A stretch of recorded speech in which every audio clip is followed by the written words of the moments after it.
Hey guys, tonight we walk straight into the sunlit chaos of Pompeii on the morning of August 79 CE.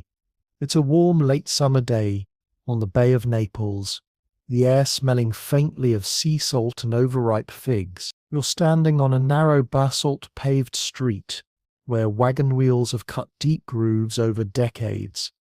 All around, the city hums, vendors shouting about fresh olives, bakers pulling flatbreads from dome ovens, bronze smiths hammering out door hinges. Somewhere a dog barks, somewhere else someone is already haggling over the price of a jug of garum fish sauce. You don't know it yet, but you probably won't survive this. Before we dive in, hit that like button so we can keep making these bedtime disasters sound strangely soothing. Drop your location and local time in the comments. Let's see how far Pompeii can reach tonight, and when this one's over, try to get some sleep, if you can, after hearing what's about to happen. Alright, let's walk. You start the day, shoulder to shoulder with citizens in tunics and togas, the morning sun glinting off terracotta roof tiles. The main thoroughfares are already packed, women balancing baskets on their heads, children darting between market stalls, merchants arranging pyramids of lemons and pomegranates with an almost military neatness. The smell is a jumble fresh bread mingled with the tang of goat cheese, a waft of warm manure from the stables, and faint but present, the briny edge of the sea just beyond the city walls. You pass under one of the arched gates, noticing how the city's streets seem to slope gently toward the Forum, the civic heart. Marble statues of gods and emperors glare down at you as you make your way past the basilica, where officials are already gathering to discuss taxes or settle disputes. This is a city that runs on routine. Even the water fountains fed by aqueduct are crowded with people filling clay jugs, pausing to gossip about whose son got engaged or which ship came in from Alexandria last night. A cart creaks by, pulled by two mules who look like they've been around since Julius Caesar. The driver swats lazily at them with a switch, barely glancing up as a pair of young men, probably wealthy, stride past in spotless white togas that will be hopelessly dusty by noon. Every surface here has been walked on, leaned against, or touched 1,000 times. The stones are polished smooth where sandals have passed over centuries. The noise is constant, but not harsh, more like a living hum. The blacksmith's hammer is a metronome somewhere down an alley, punctuated by the splash of a fishmonger tossing water over a tray of glistening sardines. Sellers call out prices, voices rising above the chatter, 2 denarii for the pair. Fresh figs, wine from the slopes of Vesuvius, best in the province. You glance toward the mountain itself. It's there in the distance, a green gentle slope under a hazy blue sky, looking nothing like the monster it's about to become. You stop by a thermopolium, a kind of ancient fast food stand where clay jars are sunk into a marble counter. Steam rises from one carrying the smell of lentil stew, while another offers spiced wine still warm from the hearth. The owner, a heavy-set man with forearms like tree trunks, ladles stew into a shallow bowl for a customer. Behind him, a faded fresco shows a scene of Mercury handing over a purse to a merchant. It's advertising, Roman style. Farther along, a baker's shop is in full production.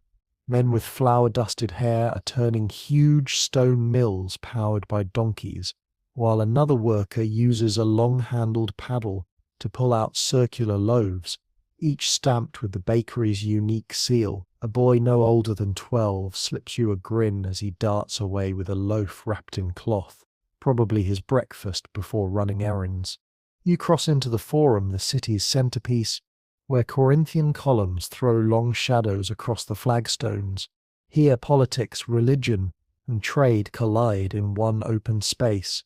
At one end, the Temple of Jupiter looms, its steps worn smooth. At the other, the market stalls buzz with deals over grain, cloth, and amphorae of oil.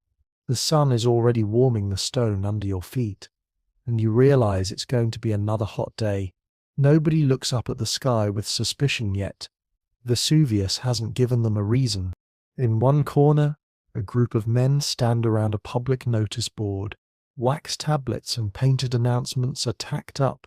A coming gladiator match, a lost slave with a reward offered, a reminder about tax payments due. One scribe sits cross-legged on the ground, copying a notice for someone who can't read. Pompeii's literacy rate is high for the time, but not universal, so these public readings are part of the daily rhythm. You wander past a fountain where water spills from the carved mouth of a lion. A woman in a faded blue stola is rinsing vegetables while a toddler splashes his hands in the trough, squealing when the cold water hits. The scene could not be more ordinary, more alive, more oblivious to the ticking clock above their heads. Not far from here, in the shade of a portico, a barber is at work. His client reclines on a stool, head tilted back, as the barber scrapes a bronze razor along his jaw. The conversation drifts between the latest chariot race in Rome and whether the new amphitheatre repairs will be done in time for the autumn games. You catch snippets as you pass, half of it gossip, the other half the kind of casual optimism that only works when you think tomorrow will be exactly like today. In a side street, you find the entrance to a modest dormus, a private home. Through the open doorway you see a mosaic floor, tiny tesserae forming the image of a snarling dog, with the words Cave Canem, beware of the dog. The atrium beyond is cool, with a shallow pool reflecting the open sky. Somewhere deeper inside, the faint sound of a lyre drifts through the air, mingling with the smell of oil lamps and fresh bread. Children run past you, chasing a hoop with sticks, their laughter bouncing off the plastered walls. An older man in a toga dyed purple at the border, a sign of high status, steps carefully aside, muttering something about manners. He's headed toward the forum, perhaps to meet with the city magistrates, or to check on his shipping interests at the port. The port itself, just beyond the city walls, is a hive of motion. You can hear the creak of ropes and the slap of waves against hulls before you even see the masts rising like a forest over the walls. Goods from across the empire come through here. Spanish olive oil, Egyptian grain, African ivory, Greek marble. Sailors shout to each other in a mix of Latin and Greek, their skin browned by years under the sun. As the morning wears on, the air grows warmer, heavier. You feel the sweat gathering at your neck, the dust sticking to your sandals. A vendor selling chilled wine. Yes, they figured out ice storage. Calls to you, waving a ceramic cup. You think about it, but the thought of bargaining in the heat makes you keep walking. Instead, you duck into the shade of a colonnade where artists have set up to sell their work. Painted tiles, carved figurines, even the occasional scandalous fresco that probably wouldn't pass modern censorship. A group of schoolboys in tunics shuffle by, their teacher tapping a stick against the paving stones to keep them moving. They're headed for a lesson in rhetoric, maybe, or arithmetic. One of them is muttering lines from Virgil's Aeneid under his breath, perhaps dreading having to recite it in front of the class. You catch a few words, enough to recognize the passage, and it's about fate and destruction. You almost laugh at the cosmic irony. By mid-morning, the light has shifted to a harder glare. Shadows are shorter, the noise in the streets sharper. There's a restlessness creeping into the air. Maybe just the heat, maybe something more. But for now, Pompeii keeps moving. Bread is sold, contracts signed, and the smell of roasting meat begins to drift from the kitchens. Life continues exactly as it has for years, unaware that it's about to be sealed in ash for nearly 2 millennia. You pass one last market stall where a young woman is selling dyed cloth. She holds up a bolt of deep crimson, the colour catching the sun like fire. She tells you it's from Tyre, impossibly expensive, perfect for a wealthy matron. You smile, but in your mind you know that in just a few hours, every stitch of it will be buried under grey dust. Still, she waits for the next customer, the next coin, because today is supposed to be just another day. And so the city turns. Merchants shout, children laugh, sandals slap stone, the sea breathes against the harbour walls, and above it all, Vesuvius sits quiet, a green and gentle giant with a secret it's about to share. Vesuvius looms to the north, a familiar backdrop to life in Pompeii, its outline softened by distance and a haze of summer heat. To most of the city's 11,000 or so residents, it is simply part of the scenery, green slopes dotted with vineyards, chestnut trees, and scattered farms. Grapes from those very hills make the wine sold in the taverns you just passed. The fertile soil has been a blessing for generations, and few bother to imagine what might lie beneath it. From where you stand in the forum, you can just make out the uneven ridge near its summit. It's not the perfect cone you might picture when you think volcano. In fact, most locals don't even use that word. There isn't one in Latin in the modern sense yet. Pliny the Elder, the scholar who will later write so much about the natural world, considers mountains like Vesuvius curiosities, not looming threats. The term Vesuvio itself carries more poetry than menace, thought by some to mean burn or smoke in a now forgotten dialect, though most have never seen it do either. Still, there are those who remember. The older generation talks about tremors in years past. The quake of 62 CE that damaged temples' cracked walls and collapsed parts of the amphitheatre. Some wealthier citizens moved away after that, fearing instability, but most rebuilt, patching plaster and straightening columns, because the land is too valuable to abandon. Earthquakes are part of life here, and the idea that the mountain could do worse doesn't enter daily thought. Vesuvius rises to about 1,300 meters in this era, its slopes carved into terraces where farmers cultivate vines and olive trees. Goats graze near the upper ridges, bells jingling faintly in the breeze. From Pompeii's northern gates, a winding road leads upward past fields of barley and fig orchards. The soil is dark and rich, ideal for crops, though it crumbles oddly underfoot in some places, a small clue to its volcanic origins that few care to interpret. If you were to climb it today, you'd pass scattered villas with broad views over the bay.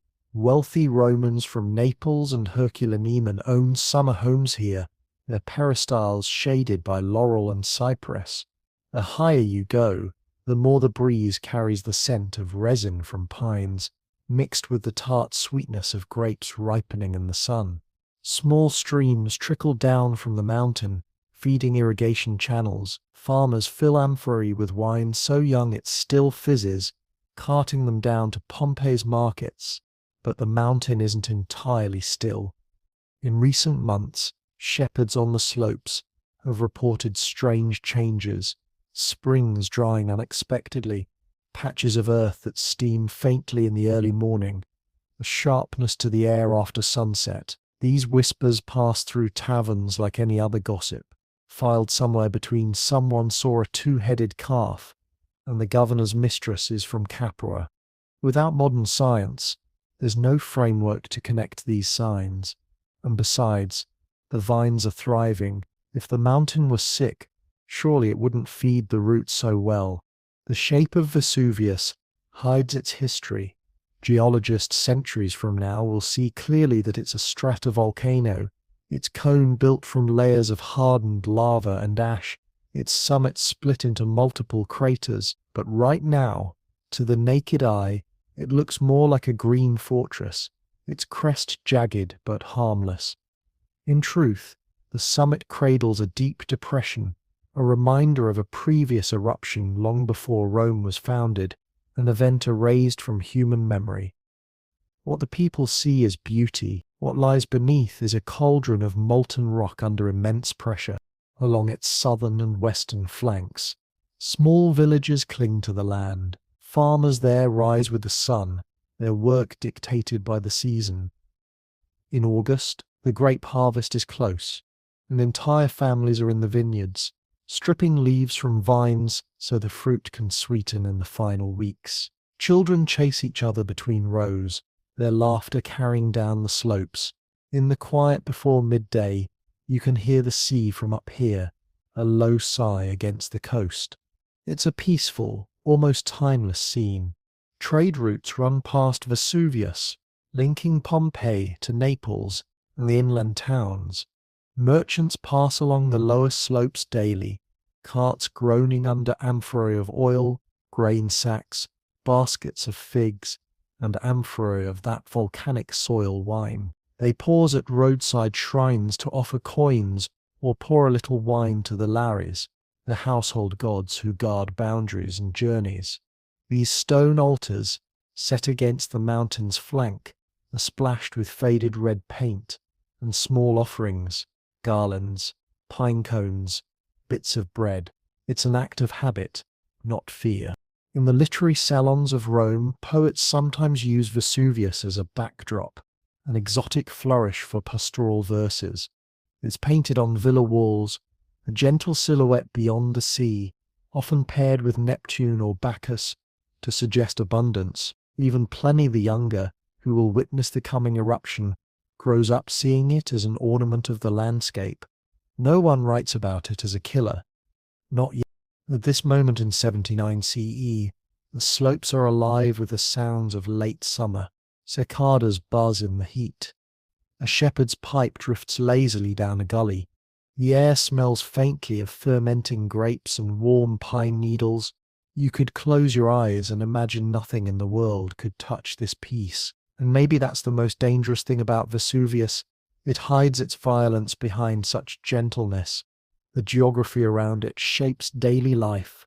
The mountain's base sprawls across a broad area, with Pompeii lying to the southeast, Herculaneum to the west, and Stabaia to the south. The Sarno River winds through the plain, carrying goods from inland farms to the sea. This fertile crescent is why so many have settled here, despite the earthquakes. The soil's richness outweighs the risks, or so people believe. In Pompeii itself, Vesuvius is a compass point. Streets are lined so you can glimpse its slopes between buildings. Farmers coming into the city glance at it to gauge the weather. Sailors in the bay use it as a landmark. When clouds gather over the summit, people predict rain. But no one yet imagines the kind of cloud it will send in a few hours. A plume so vast it will be seen from Misenum across the bay, rising higher than any storm. The mountain has a personality in local lore. Some say it's the resting place of Hercules after his labours.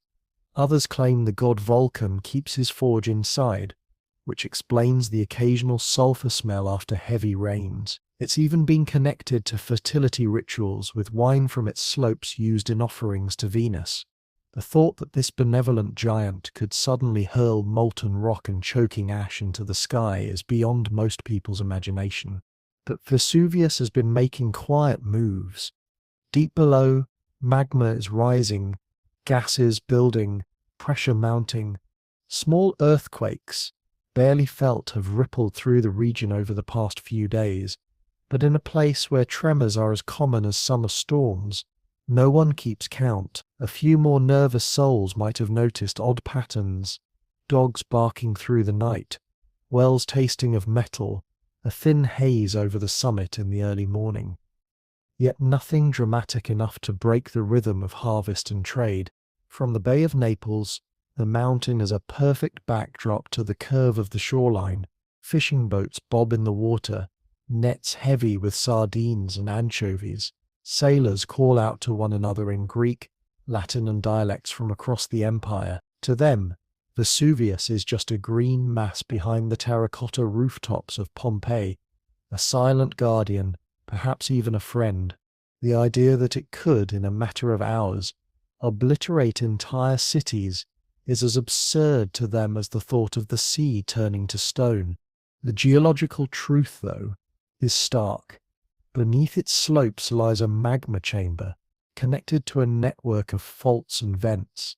When pressure becomes too great, the rock above will fracture, unleashing an eruption of unimaginable force. The signs are there for those who know how to read them, but in 79 CE, no one does.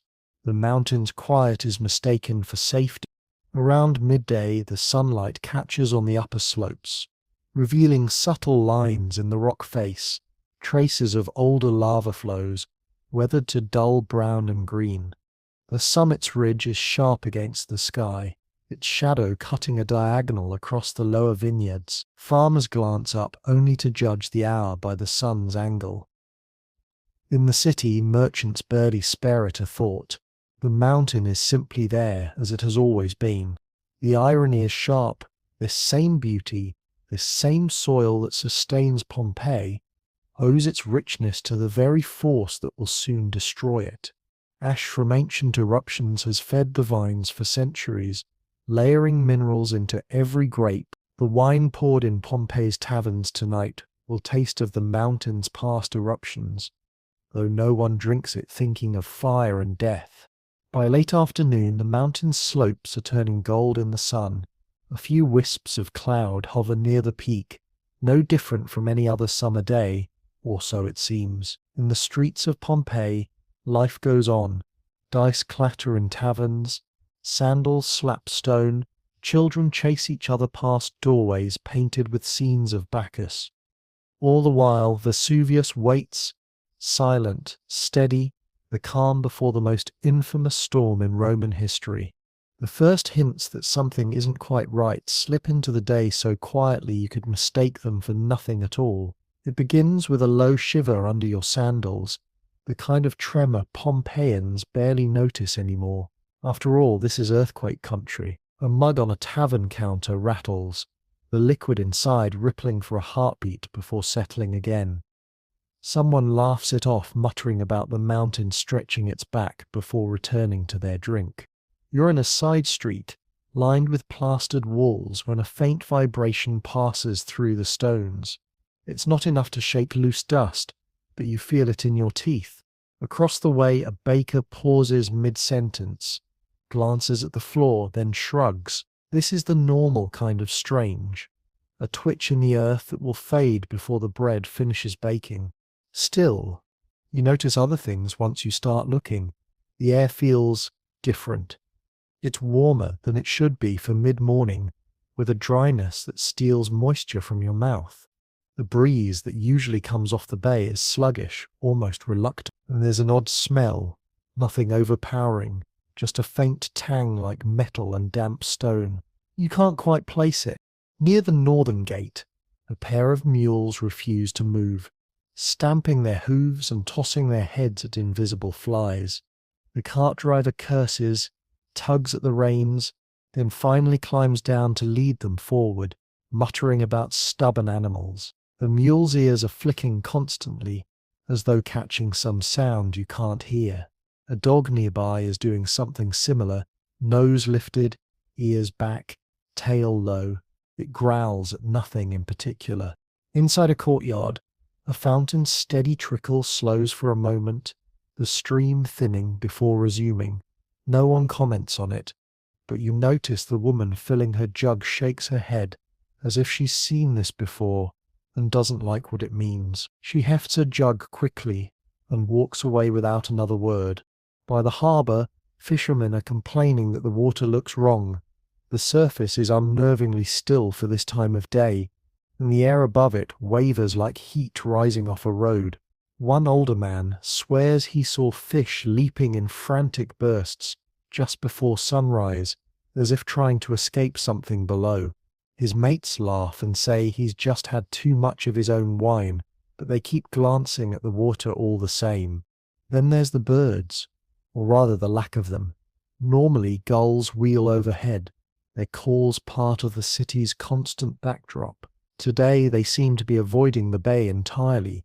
Even the pigeons that haunt the forum are restless, flapping in sudden bursts, then vanishing toward the hills. A child in the market points to the empty sky and asks where the birds went. His mother tells him they're probably off finding food. She doesn't sound convinced. The further you walk, the more the city's rhythm feels subtly off. In the forum, traders still haggle over goods, but their glances keep darting north toward the mountain. In a shaded colonnade, two women talk in low voices about a thin column of smoke they swear they saw on the upper slopes at dawn. One insists it was just cloud. The other crosses herself and says the gods are restless. By midday, another tremor rolls through, longer this time. A stack of amphorae in a wine shop clinks together like wind chimes. One falls and shatters, splashing red wine across the floor. The shopkeeper curses, sweeps up the shards, and keeps going. Nobody runs, nobody screams. It's just another twitch of the earth in a land that's used to them. And yet, the dogs, more of them now, are pacing, whining, pulling at their tethers. One breaks loose and bolts down the street, tail tucked tight, ignoring its owner's shouts. You hear a donkey braying sharply from somewhere beyond the city wall, a sound that cuts through the market chatter like a warning horn. At a bathhouse, patrons are startled when the water in the pool sloshes hard against the edge, spilling onto the tiles. The attendant blames a passing cart for the vibration, though the nearest street is too far away for that. The bathers shrug and settle back into their conversations, but the mood shifts, a little quieter, a little more watchful. In the vineyards just outside the city, workers pause to wipe sweat from their foreheads, frowning at the mountain. They're close enough to see details others miss. The soil near certain roots looks disturbed, as if something pushed up from underneath. One man swears he heard a muffled rumble when he pressed his ear to the ground. His companion laughs nervously and tells him to drink less at lunch. A few more tremors come and go through the afternoon, each one just strong enough to be felt, but not enough to cause damage. The people adapt as they always have.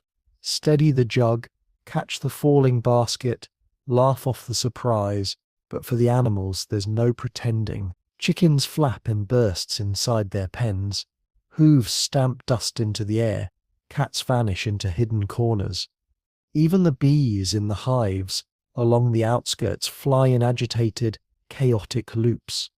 Up near the amphitheatre, a young couple pauses at a vendor's stall when a deeper vibration passes through. The woman grabs her partner's arm, eyes wide. "That one felt different," she says. He shrugs, but his gaze shifts northward. The mountain is there, as always, its slopes washed gold in the sunlight. But for the first time today you notice there's a faint haze hanging above it, thin like breath on a winter morning.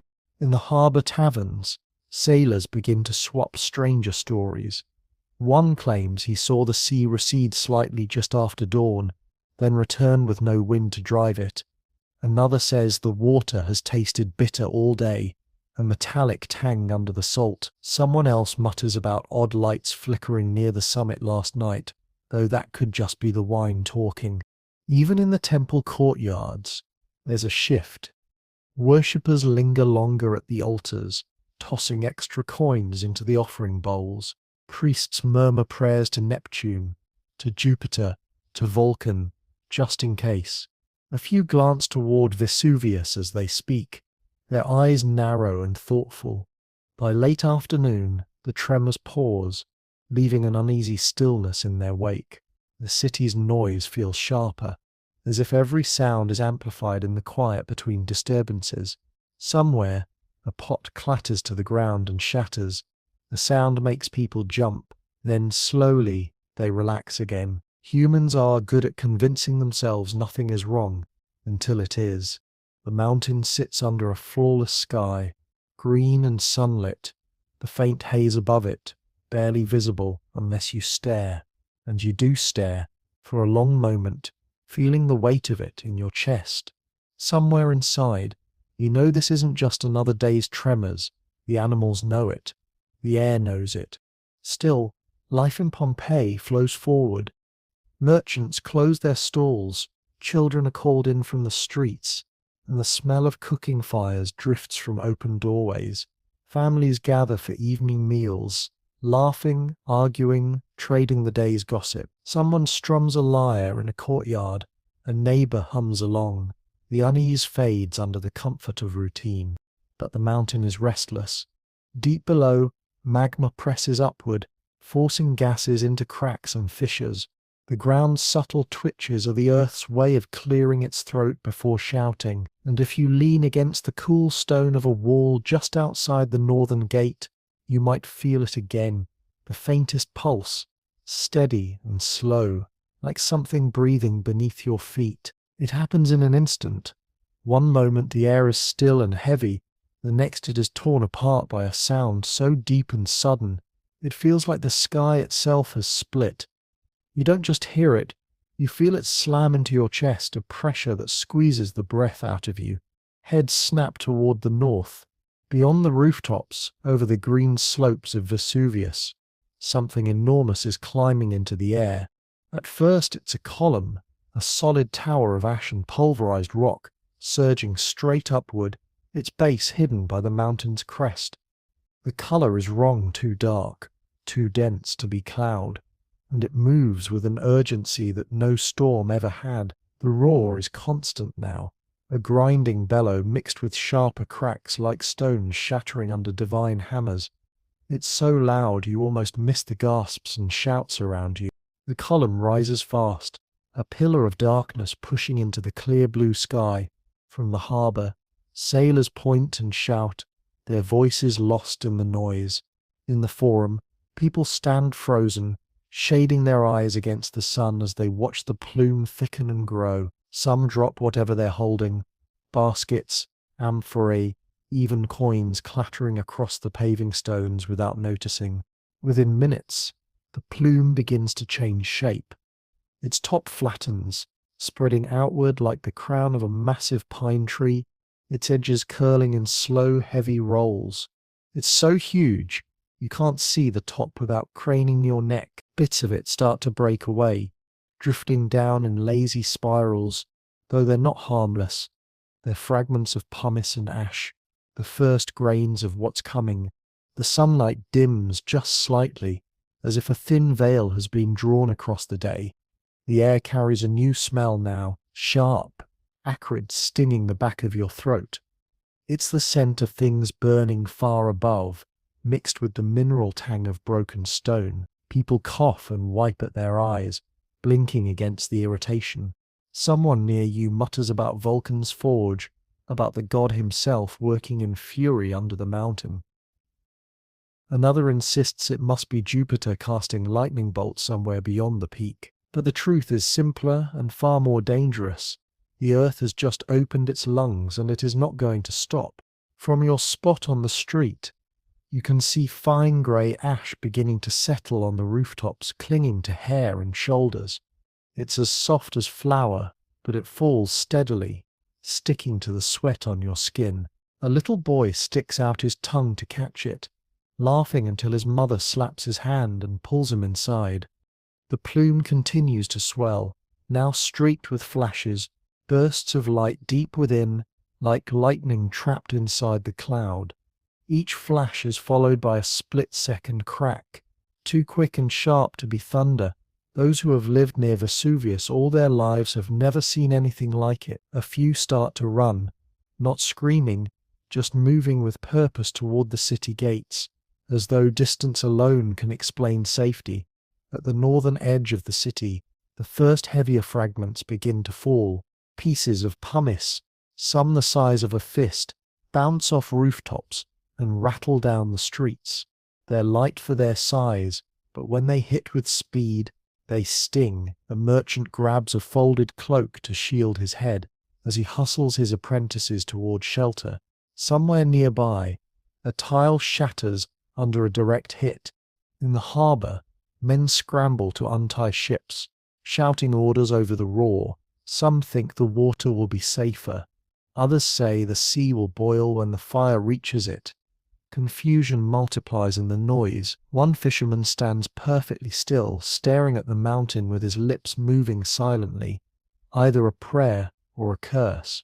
The ground trembles again, harder this time, and a ripple of panic moves through the crowd. Dogs howl, horses rear, and people begin to shout to one another without waiting for answers. You can feel the vibration in your knees, in the pit of your stomach. It's not constant, more like a heartbeat, pulsing beneath the city. As the minutes pass, the ash fall becomes steadier, coating everything in a pale dust. Roof tiles turn grey, streaked mosaics blur under the layer. When you brush your arm, the powder smears, leaving streaks on your skin. Breathing through your mouth is easier now. The nose catches too much grit. Already shopkeepers are closing their shutters, tying them down with ropes, hoping to keep the worst of it outside. The forum is thinning out. Where earlier people stood, gawking, now they are moving, some toward their homes, others toward the gates, others toward temples to make hurried offerings. The sound from the mountain is unbroken, a steady roar that drowns out normal city life. It's not the voice of gods, it's the grinding, collapsing, exploding heart of Vesuvius, and it's speaking in a language of fire and stone. From this distance you can't see into the crater, but you know the column is coming from deep inside it. A mixture of superheated gases, pulverized rock and ash forced skyward at terrifying speed. Somewhere in the crowd, a voice calls out that Pliny the Elder is watching from Misenum, that he'll know what to do. The name carries comfort for a few, but not enough to slow their steps. The light shifts again, subtly at first, then more noticeably. Shadows lengthen oddly as the plume thickens and begins to block more of the sun. The world takes on a strange, muted quality, colors dulled, edges softer. It's not quite night, but it's no longer the same day you woke to. Ash drifts constantly now, and when you breathe in deeply it scratches your throat like powdered stone. Somewhere, a man drops to his knees in the street, holding his arms toward the mountain and shouting for forgiveness. Whether he's addressing the gods, the emperor, or the earth itself, you can't tell. People detour around him, glancing over their shoulders as they walk faster. The first real panic starts when the wind shifts. A stronger gust pushes part of the falling debris sideways into the city. The ash is thicker now, joined by larger pumice stones that hit hard enough to leave bruises. You duck under the archway of a shop as one bounces off the lintel, breaking into dusty shards. The shopkeeper inside has already covered her goods with linen cloths, muttering under her breath as she ties them down. By now the sound from the mountain has a rhythm, bursts of deeper explosions within the constant roar. Each one sends a puff of darker material shooting into the column, making it billow outward before the lighter ash catches the wind. The pine tree top of the plume spreads wider, its shadow stretching farther across the land. Looking down the main street toward the gate, you see more people running now, not all in full flight. Many carry baskets, sacks, bundles under their arms. They're taking what they can, though most have no clear plan beyond away from here. Others still linger in doorways, as if waiting for a sign that it's time to move. And then, just for a heartbeat, the mountain seems to roar louder. A fresh surge of material blasts skyward, darker and heavier than before. The ground shakes again, enough to make dust fall from the eaves. A horse bolts down the street, its owner chasing after it, shouting. By now you realize this isn't going to stop. The plume has been rising for more than half an hour, and it's still climbing, still feeding itself from the mountain's depths.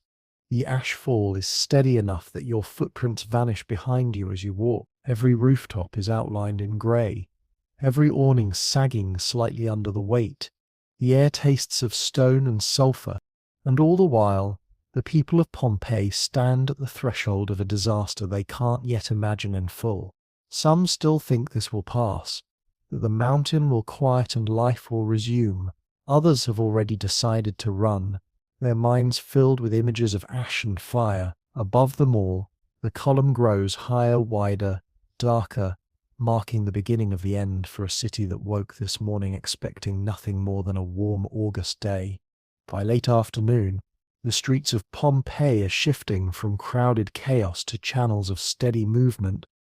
Streams of people pressing toward the city gates in one direction, and others doubling back the opposite way after realizing the roads beyond are no safer. The air is a constant blur of drifting ash.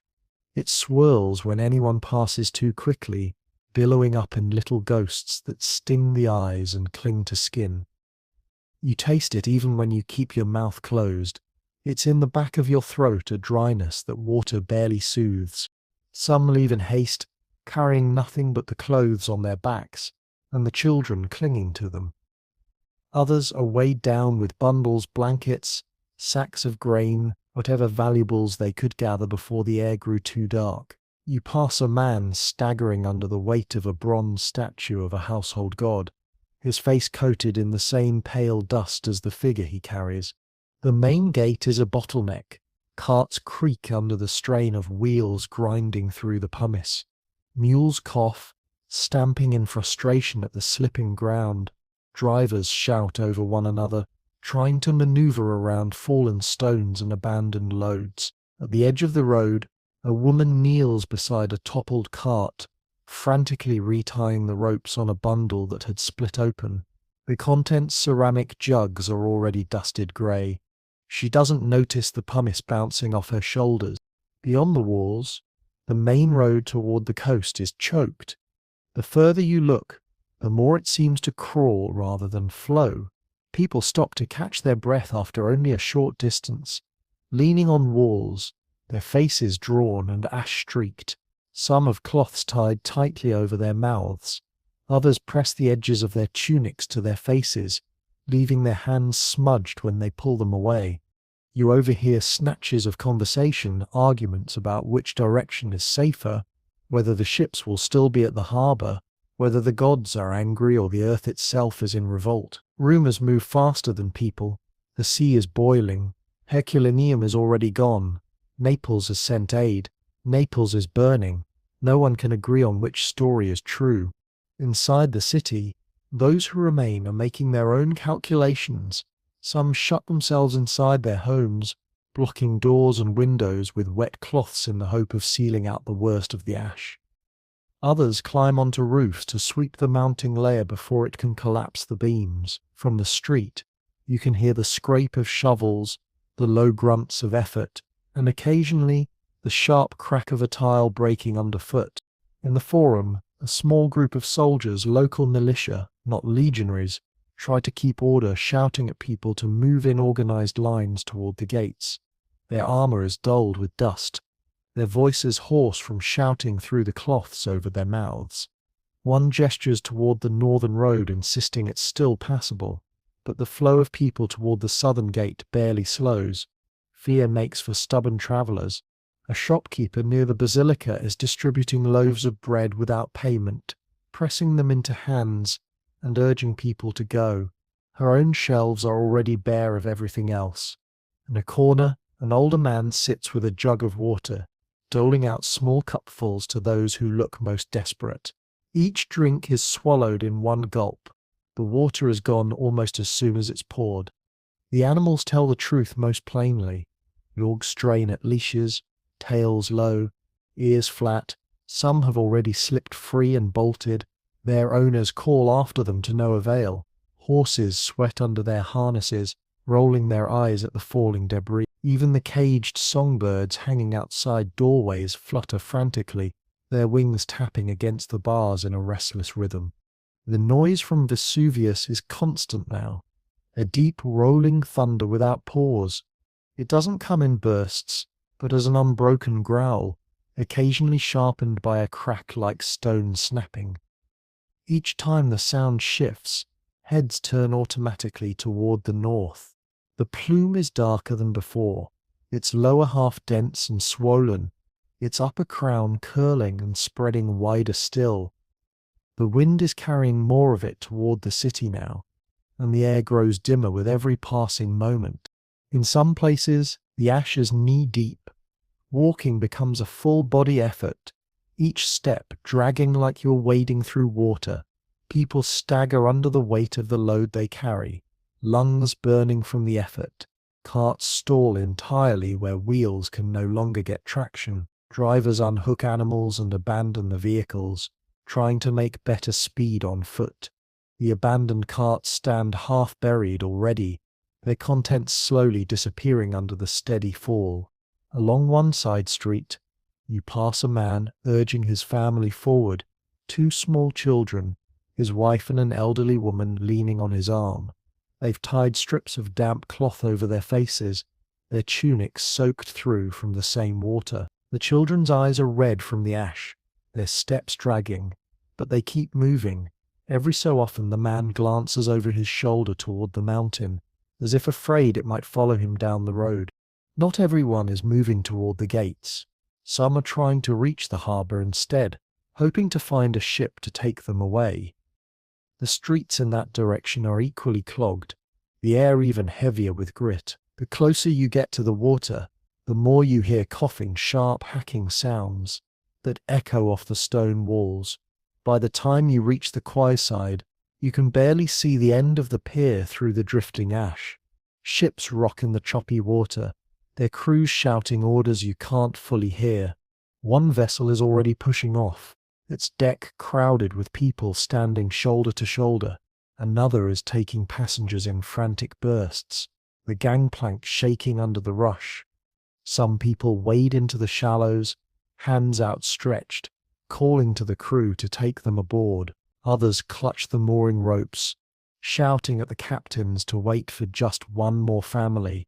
The air here smells sharper, a mix of sulphur from the mountain and brine from the sea. Inland, the tremors have returned, more frequent now. They're small but enough to make the ash slide off rooftops in sudden cascades, enough to send pebbles rolling in the streets. You feel them in your legs first, then hear the low, steady rattle of stone on stone as they pass. Somewhere, a section of wall gives way with a heavy thud, raising a brief cloud of its own before the ash swallows it. As evening should be approaching, there is no sign of the sun setting, only a deepening of the unnatural twilight that has covered Pompeii since midday. The ash dims the world to a dull, reddish-brown gloom, as though you're walking inside the belly of a dying fire. Lamps are lit in doorways, their flames flickering wildly in the unsettled air. The light barely reaches past the thresholds before fading into the haze. By now, those who are still in the city are making decisions quickly, without much talk. If you're leaving, you go now. If you're staying, you secure every opening, stockpile whatever water you have. Hope the roofs hold. A group of neighbours near the Stabian baths have formed a chain, passing buckets of water to keep the tiles damp in the hope of preventing collapse. Whether it helps or not is unclear, but it keeps their hands busy, and that counts for something in the face of helpless waiting. The sound of coughing is nearly constant now, punctuated by the occasional cry of pain when a larger piece of pumice finds its mark. The ash is falling heavier, the stones more frequent, the air more choked. Still, the movement toward the gates continues, a steady tide of figures disappearing into the dimness. Some will make it out before night closes in fully. Others will find the roads blocked or too slow, the falling debris too dangerous to outrun. You stand at a crossroads in the southern quarter, the streets in every direction cloaked in the same slow-moving chaos.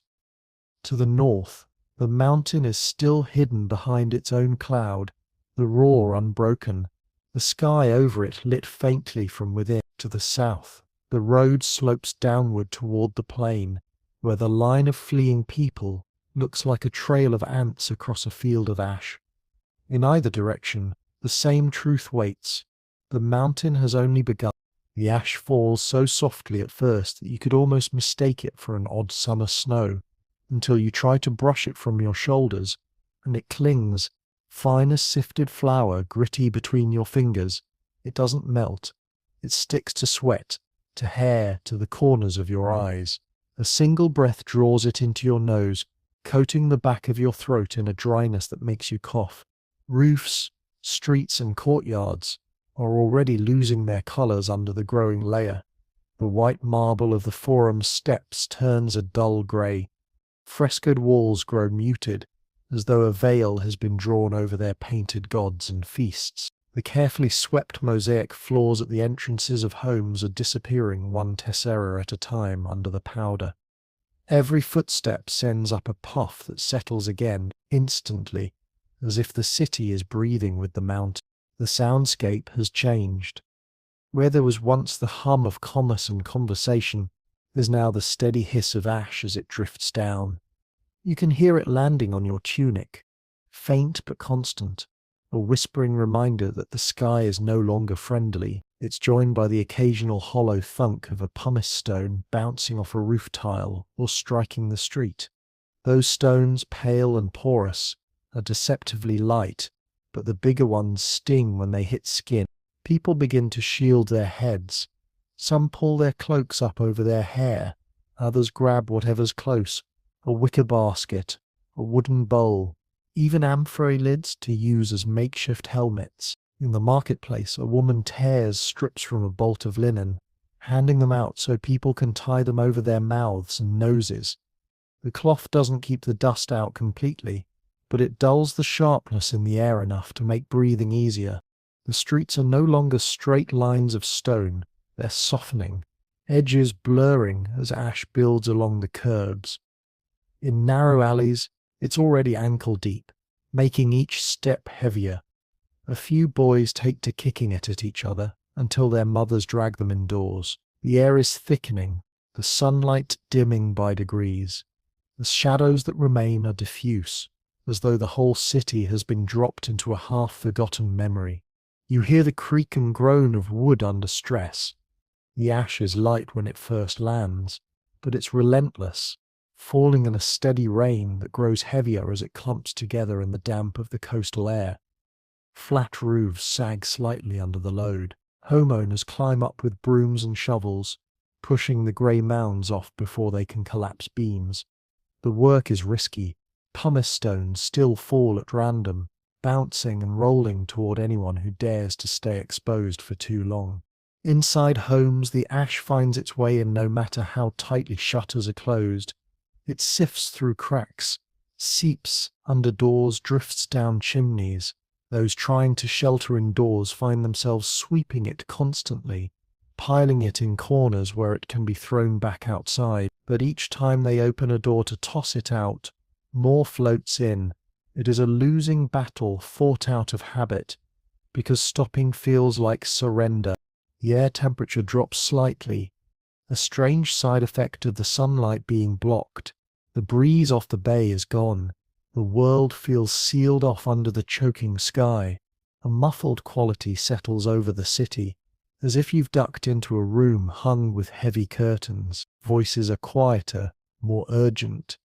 Conversations happen in huddles, faces close together so the words don't get lost in the hiss and patter. Those who had fled toward the gates earlier find themselves slowed by the growing layer of debris. Carts sink slightly into the loose pumice, wheels squealing as they grind against it. Mules and donkeys strain harder, their flanks already powdered pale grey. Animals spook more easily now, ears twitching at falling stones, eyes rolling white. More than one refuses to move at all, bracing its legs until its driver gives up and unhooks the harness. In some courtyards, cisterns and pools are turning murky as the ash mixes with water. The weight of it on aqueduct-fed fountains makes the flow slow to a trickle before clogging completely. Water sellers in the forum raise their prices, their amphorae already dusted over like relics. People begin to cover their cups and jars between sips, unwilling to swallow the grit. Above it all, the plume from Vesuvius continues to rise and spread, feeding the fallout with an endless supply of ash and stone. The pine tree crown is now massive enough to block a swath of the northern horizon, its shadow stretching toward the city like an advancing army. Flashes of light inside the cloud still come and go, brief, eerie bursts that make the ash glitter faintly as it falls. Breathing becomes a conscious act. You find yourself shortening your inhales, holding the air for a moment before letting it out, just to avoid taking in too much grit. The cloth over your mouth grows damp from condensation, then clogs, forcing you to adjust it or replace it. Those without any covering cough openly now, their shoulders shaking with the effort. The coughs have a rasping quality, dry and shallow, each one releasing a small puff of grey.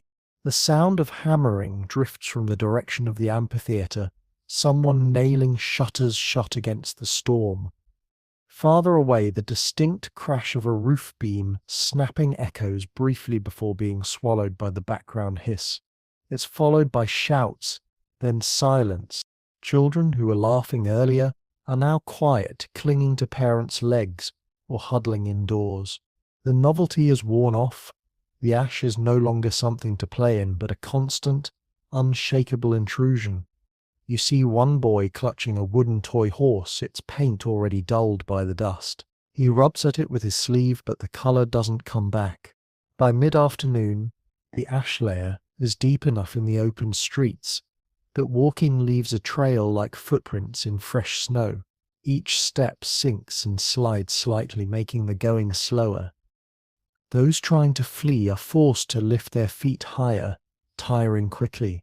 The gates are congested with people moving both ways, some still leaving, some returning after deciding the roads are too difficult or unsafe. You spot a group of neighbours taking turns clearing each other's roofs, shouting brief encouragements through their cloth-covered mouths. It's a grim kind of teamwork, one eye always on the next incoming stone from above, ash cakes in their hair.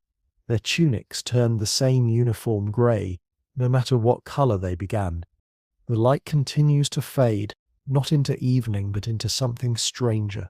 The sky has no gradient now, no blue, only a dim uniform grey-brown overhead. The sun a weak dull disk.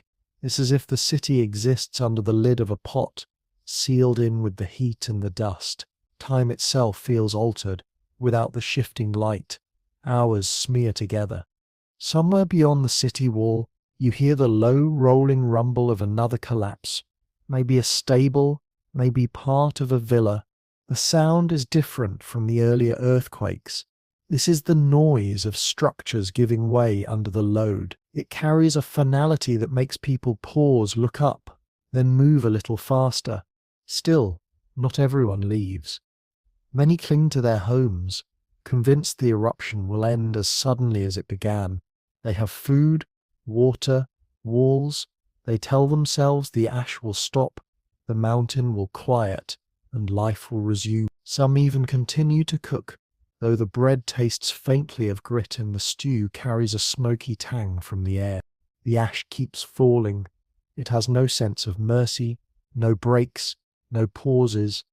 It comes in steady sheets, sometimes finer, sometimes with heavier bursts of pumice mixed in. The city is shrinking under it. Streets narrowing, doors half blocked, small objects disappearing completely if left outside too long.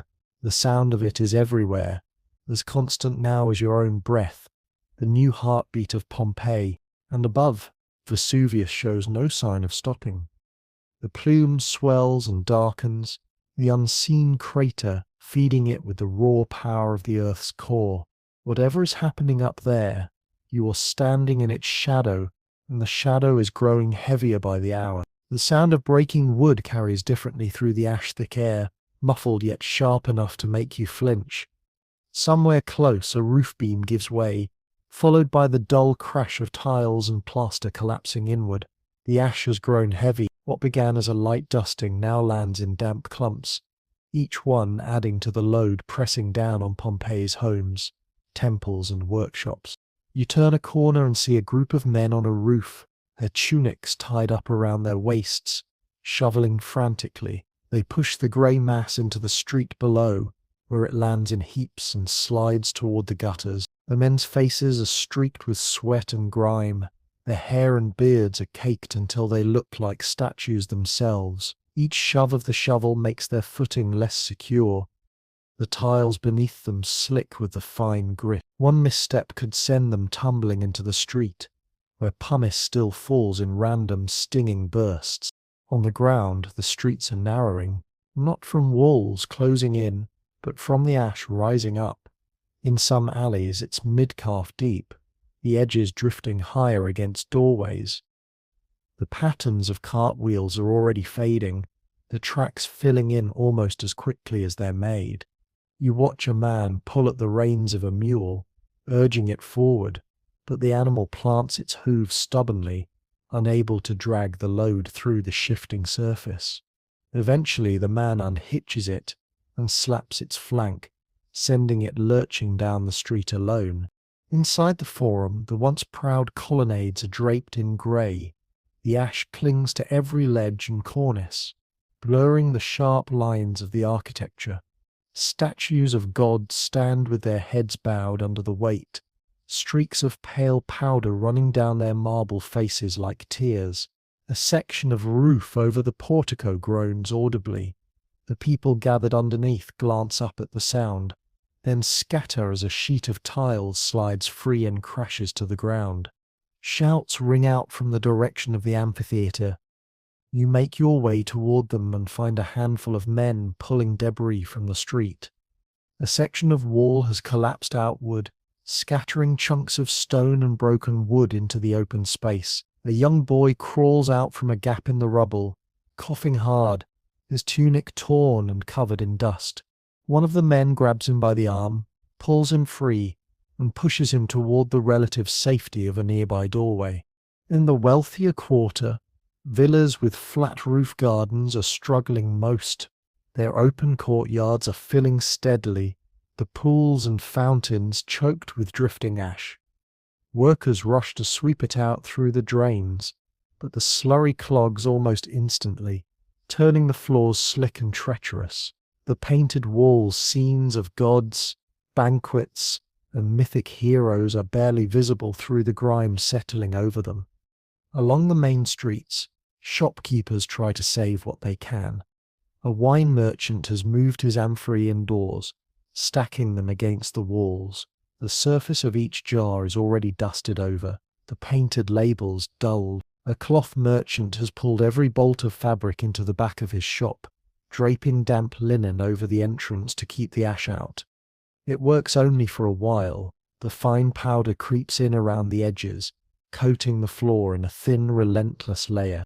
The sounds of the city are now broken into two kinds, the human and the structural. Human sounds, shouts, coughs, hurried instructions come in bursts, urgent and uneven. Structural sounds, groans, snaps, sudden crashes come without warning, each one followed by a sharp intake of breath from whoever hears it. The ash dampens the echoes, but the vibration of each collapse carries through the ground like a warning. Near the southern wall, you pass a group of neighbors who have banded together, shoveling ash from each other's roofs in rotation. They move quickly, their coordination born of years of working side by side in harvest seasons. Every few minutes, one climbs down to rest, coughing into a rag before handing the shovel to another. They say little, there's no energy for talk, but the rhythm of their work speaks for them. The animals suffer most in silence. A pair of goats huddle under an awning, their backs coated in ash, eyes half shut. A tethered donkey stands with its head low, sides heaving, its nostrils ringed with grey. A stray dog limps down the street, its fur matted, tail tucked tight. It glances at you briefly before disappearing into a side alley, leaving only its paw prints in the drifting powder. The darkness deepens, though the day is not yet over. The plume above blocks more of the sun with every hour, and the falling ash scatters what little light remains into a dim, reddish haze. Oil lamps flicker in some doorways, their flames shivering in the disturbed air. The light barely carries beyond the threshold, swallowed quickly by the gloom. In one courtyard, a small group of people kneel around a collapsed section of roof, pulling at the debris. They speak in short, strained bursts, stopping only to shield their faces from falling stones. From beneath the rubble you hear a muffled voice, hoarse but still alive. They redouble their efforts, their movements desperate. A fresh tremor ripples through the ground, sending a trickle of ash down from the walls. No one stops. By now, breathing is a deliberate act. Cloth coverings are damp from condensation, and each inhale drags fine grit into the lungs. Despite the effort, the coughing has a new quality, wetter, deeper, edged with panic. In some homes, people sit in corners with their mouths covered, conserving energy, eyes fixed on the ceiling beams above them. A villa near the northern gate is half buried already. Its outer wall has collapsed inward, blocking the entrance. The courtyard is filled nearly to the height of the columns. Inside, a man and woman shovel at the drift, trying to keep a path clear to the inner rooms. Each shovelful is heavier than the last. The ash has soaked up moisture from the air, making it cling and clump. Their arms move slower with each pass, their faces streaked with sweat and powder. The noise from Vesuvius is still constant, but now it has an undertone, a low vibrating growl that seems to come from beneath your feet as much as from the sky. Every so often, a deeper boom rolls through, the kind that makes the air in your lungs shiver. Each one brings a fresh fall of heavier debris, bouncing and tumbling down the rooftops before settling into the street. In some parts of the city, people have begun to dig trenches in the ash to channel it away from doorways. The makeshift channels are already filling faster than they can be cleared. A boy with a shovel twice his height scrapes at one, his motions slowing until his father pulls him inside. The channel closes behind them in minutes. From the high points, the upper stories of the taller buildings, you can see less than ever. The streets below vanish into the swirling grey. The harbour is only a faint suggestion through the haze. The mountain itself is invisible, hidden behind the dense curtain of its own making. You can still feel it, though, in the constant rain of debris and the weight pressing down on every roof beam in the city. A fresh collapse sends a plume of dust and ash into the air, momentarily blotting out even the dim light in the street. The sound is followed by silence, then by a single voice calling out a name. The voice calls again, hoarse, then stops. And so it goes, street after street, roofs groan, walls shiver, and the ash continues to fall, thick and steady, turning Pompeii into a city of muted shapes and muffled sounds. Every breath carries grit, every step sinks, every glance upward is a gamble against the next piece of falling stone. Above it all, unseen but always heard, Vesuvius keeps feeding the sky, the pressure building for what has not yet come. It begins like a shift in the tone of the mountain's voice, still a roar, but sharper now, edged with a hissing rush that's different from the endless fall of ash. You feel it in the ground first, a faint but distinct vibration that's faster than the slow tremors you've been living with all day. The hairs on your arms lift. The air seems to press harder against your skin. Somewhere deep inside the black cloud above Vesuvius, the mountain has changed the way it's breathing. The warning doesn't last long.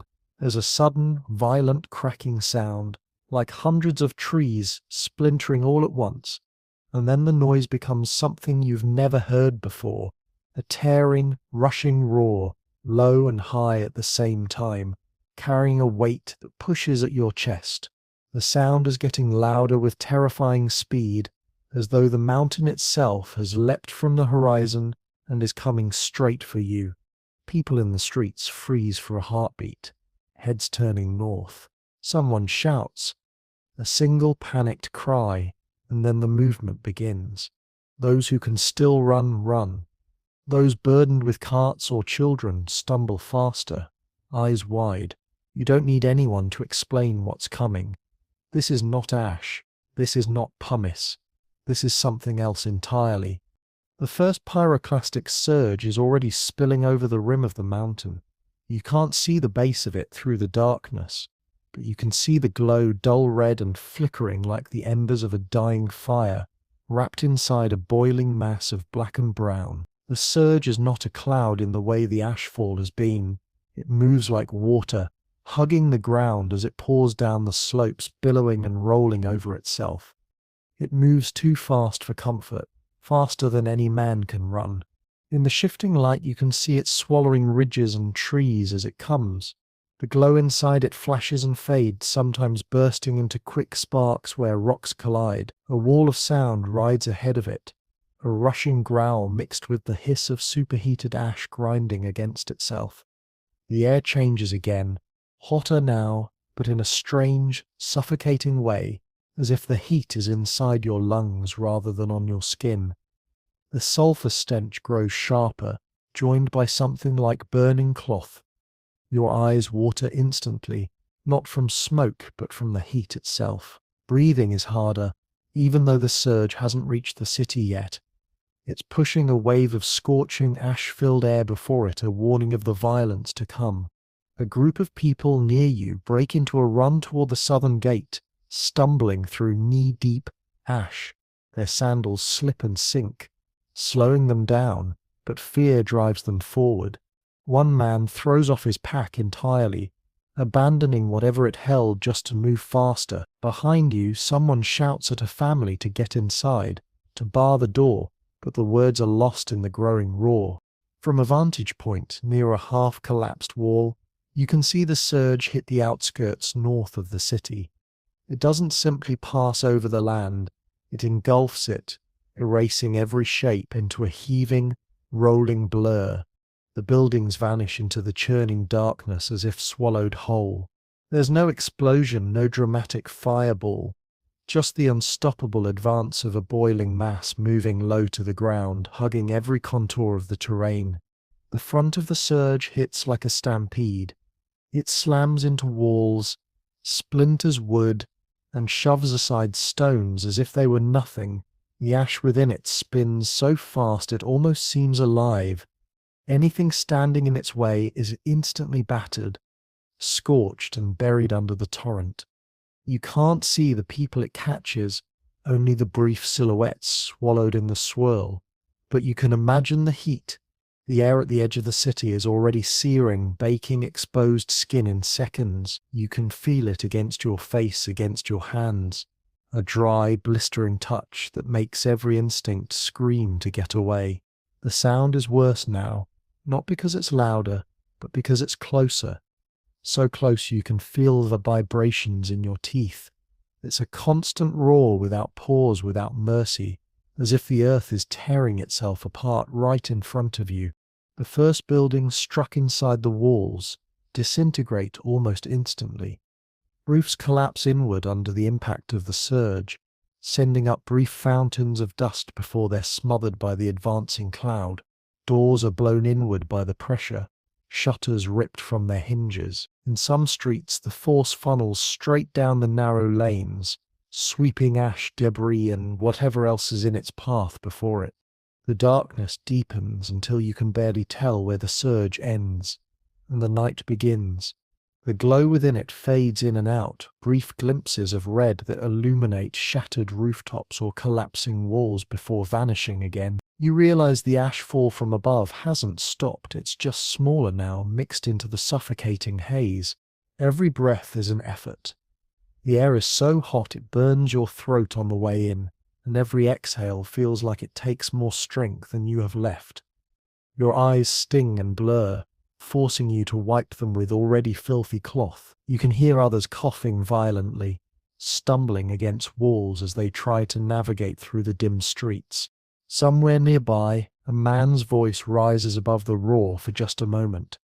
He's calling a name over and over, but the words are ragged, stripped bare by the heat and ash. Then there's a crash wood and stone and the voice is gone. The surge doesn't slow, it doesn't swerve. It pours through Pompeii as if the city were nothing but a bend in a river. Entire courtyards vanish, their colonnades crumbling like wet clay. Gardens are flattened, fountains buried. Even the wide forum, with its open space, fills in seconds with the boiling cloud. The heat is intense now. Even where you stand, far from the first streets it has claimed, it presses against you from all sides, as though the air itself has turned to liquid fire. The cloth over your mouth is hot to the touch, and each breath through it feels like inhaling from an oven. People still moving try to stay ahead of it, but the surge is faster than any human sprint. You see them silhouetted briefly in the dim red glow as they run, then swallowed in the rolling darkness. It's not a slow death. The heat alone is enough to end it in an instant. long before the ash and debris settle. A second wave is forming higher up the mountain, even as the first one carves its way through the city. You can't see it clearly through the haze, but you can feel the difference in the sound. The same rushing roar, but building again, layered over the one already tearing through Pompeii. The streets around you are nearly empty now. Those who stayed outside have either fled ahead of the surge or been overtaken by it. Doors are barred, but the heat is seeping in through every crack. You can hear it in the groan of timbers, in the occasional muffled thud of something heavy giving way.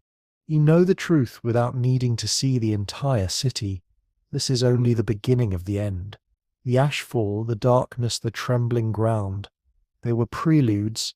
The surges are what will finish the work, and nothing in their path can survive. In the moments between the passing of the first wave and the arrival of the next, there's no relief, only the strange, muffled quiet of a city half buried, half burning, still caught in the grip of the mountain's breath. The air is hot and gritty, the darkness absolute, and the ground still trembles beneath your feet. Somewhere deep in the black, another surge is coming. The sun is still somewhere above you, but it might as well be on the other side of the world. The daylight has been reduced to a copper-tinged murk, a kind of false dusk that seeps into every corner of the city. Shadows are gone, everything is evenly dim, as if lit through layers of smoked glass. The air is no longer simply dusty, it is thick, as though you're moving through a fine-grained fog that scratches your throat with each breath. Every inhale tastes faintly metallic, and the ash hangs so densely that it dulls even sound. The voices of people close by are muted, their edges softened by the powder in the air. You can hear someone coughing hard in the next street over, the sound rasping like sandpaper on wood, but you can't see them. The darkness presses in more with every passing minute. Lamps are lit in more homes now, but their glow is dim and distorted, refracted by the swirling ash, until it seems to float in mid-air, unmoored from the lamp itself. Walking through the streets, you pass pale orbs of light where doorways used to be, each one trembling slightly as the air shifts. Those still outside move slowly, hunched forward, cloths over their mouths and noses. Every few steps they stop to spit out the grit that slips past the fabric. Some have tied wet cloths in the hope it will trap more ash. Others simply keep switching to new pieces of fabric as the old ones clog with moisture and dust. Conversations are short, practical. How to get to a certain gate, whether a particular road is still clear, who last saw the harbour. You make your way toward one of the main thoroughfares, and find it barely recognizable. The once flat basalt paving is now a soft, uneven surface that muffles footsteps. The stepping stones, once level with the street, are buried halfway up their height. The ash shifts underfoot like dry sand, sucking at your sandals with every step. A toppled cart lies on its side, one wheel still turning lazily, its axle half buried. The smell has changed again. The sharp, stinging edge of sulphur is stronger now, mixed with something more acrid, burnt, but not like wood. It's the scent of minerals heated far beyond any hearth's reach, a reminder that the mountain's heart is molten. The odor clings to your clothes and hair, and when you lick your lips, you taste it on your skin. Somewhere ahead, a beam of light cuts briefly across the street as someone opens a shuttered window. The glow lasts only a moment before the shutters slam shut again. Most people are keeping themselves inside now, trusting the walls to hold out the darkness and debris. You pass one open doorway where a family huddles in the atrium. The impluvium, a shallow pool meant to catch rainwater, has become a basin of pale mud. The water in it ripples faintly with each tremor, the surface already dusted over again between movements. The darkness plays tricks on distance. A lamp across the street seems only a few steps away until you reach for it and realize you've walked twice as far as expected. The swirling ash disguises shapes. What looks like a hunched figure turns out to be a heap of debris, a pile of amphorae, resolves into a collapsed section of roof. You have to keep your eyes moving, not just to navigate, but to stay aware of what's above you. The noises from Vesuvius are deeper now, resonating in your ribs as much as in your ears.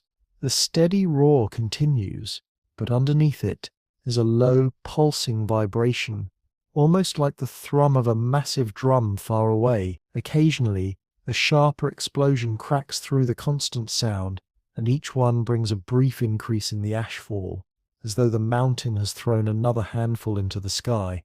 At one street corner, a group of people is gathered around a collapsed doorway. They're working in near silence, pulling away the debris in small, careful motions.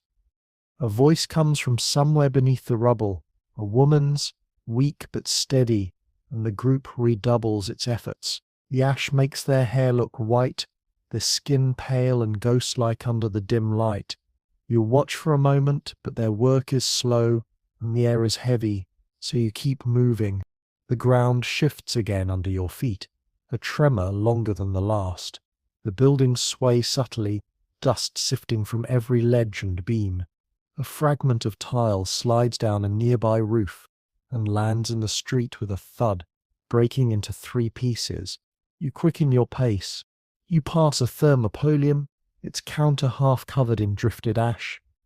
The large jars set into the stone are filled with nothing but grey powder now, the food inside long buried. The painted fresco above the counter is fading under its new coat, still visible but dimmed as though seen through smoke. The doorway is blocked halfway by debris, and the silence inside is complete. Somewhere to your left, a child cries out sharply, then is shushed by a parent. The sound fades quickly, muffled by the air. Even the dogs' barking has changed, shorter, hoarser, as though their throats too are raw from the dust. One darts past you, fur clumped with ash, eyes bright and darting. It vanishes into an alley where the darkness swallows it instantly. By now, the darkness is nearly complete. You can no longer see the edges of rooftops above you unless they're lit by a lamp. The air feels heavier, more suffocating, each breath a conscious decision. A man stumbles past, his hands outstretched as if feeling his way through the dimness. His eyes are rimmed in grey, and he coughs between each step. From somewhere farther north comes a different sound, a rushing, like wind or water, moving at speed. It's distant, but it cuts through the mountain's roar in a way that makes your skin prickle. The people around you glance toward the noise, but it fades again, replaced by the constant hiss of falling ash. In one of the side streets, you see a woman standing in her doorway staring upward. Her hair is covered by a scarf already turned the colour of stone. She doesn't look at you as you pass, doesn't seem to notice anything but whatever she's watching above. You follow her gaze, but the darkness hides everything except the faint red glow still pulsing in the cloud over the mountain. You think of the hours that have passed since the eruption began, and yet there's no sign it's slowing. The ash falls thicker now than it did at midday, the stones heavier, the air fouler. The streets are emptying of those who can move, leaving behind only those too stubborn, too hopeful, or too trapped to leave. Every so often you pass a door barred from the inside, the faint flicker of lamplight leaking from the edges. The tremors return in shorter intervals.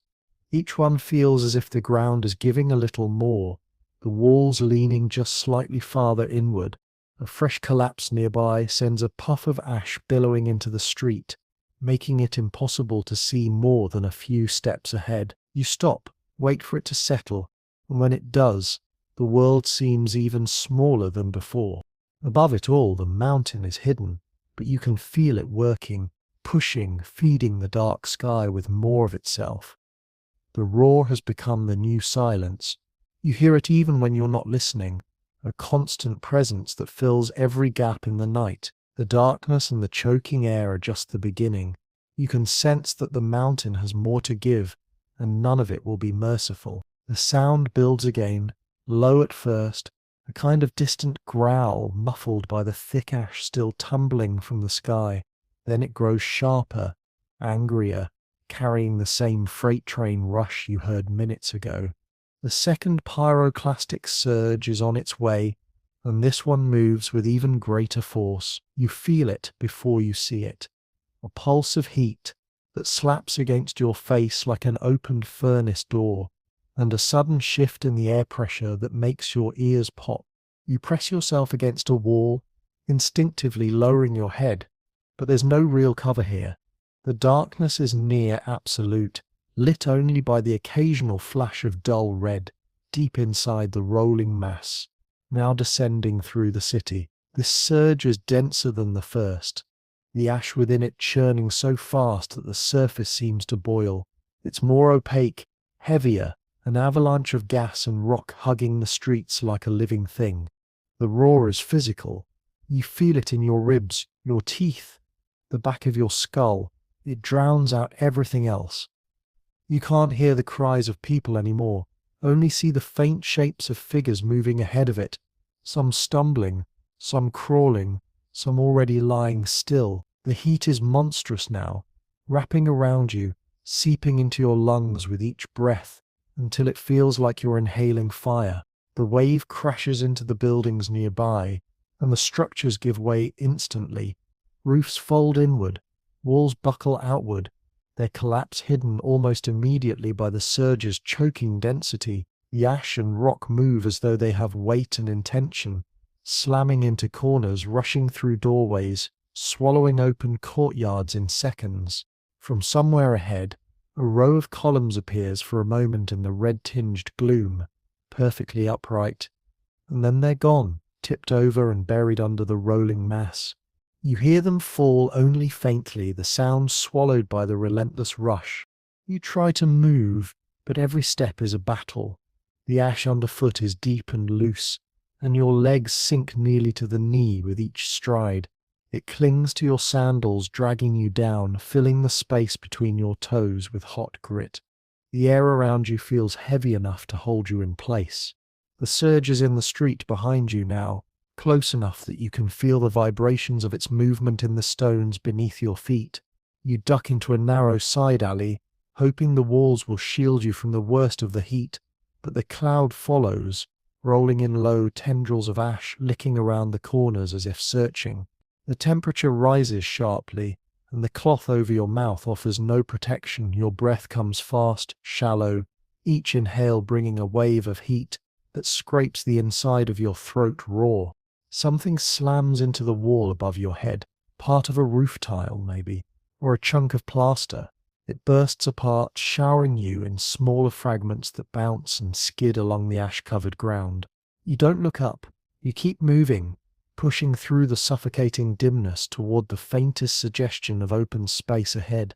When you emerge into what was once a courtyard, it's barely recognizable. The garden is gone, replaced by a flat, shifting layer of grey. Statues that once stood on pedestals have toppled, their features erased by ash. The pool in the centre is filled to the brim with the same deadly powder, its surface rippling faintly from the tremors still running through the ground. The heat is worse here, trapped and swirling in the enclosed space. You can see the haze shimmering just above the surface of the ash, distorting the outlines of walls and doorways. Somewhere beyond the courtyard, the roar intensifies again, signaling another push from the surge. The sound comes with a fresh blast of heat that makes your eyes water so much you can barely see. You stagger toward a doorway, ducking under the lintel, into a darkened room. Inside, the air is only marginally cooler, but it's enough to draw one deep, shaky breath. The floor here is already layered with ash that has drifted in through the gaps in the shutters. A few shapes huddle in the corner, faces wrapped in cloth, eyes wide and unblinking. No one speaks.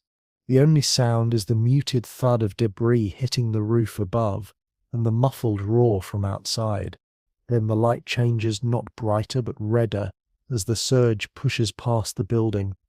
It's close enough now that the glow of its inner heat bleeds through the cracks in the shutters. The boards rattle in their frames, fine streams of ash sifting through and catching the dim light before settling onto the floor. The heat seeps in, slow but relentless, until it's hard to tell whether your sweat is from the temperature or the fear. The tremors underfoot grow stronger, shaking loose bits of plaster from the ceiling. A crack runs across one wall, widening slightly with each vibration. You hear something give way above, maybe a roof beam, and then the muffled sound of it hitting the ash outside.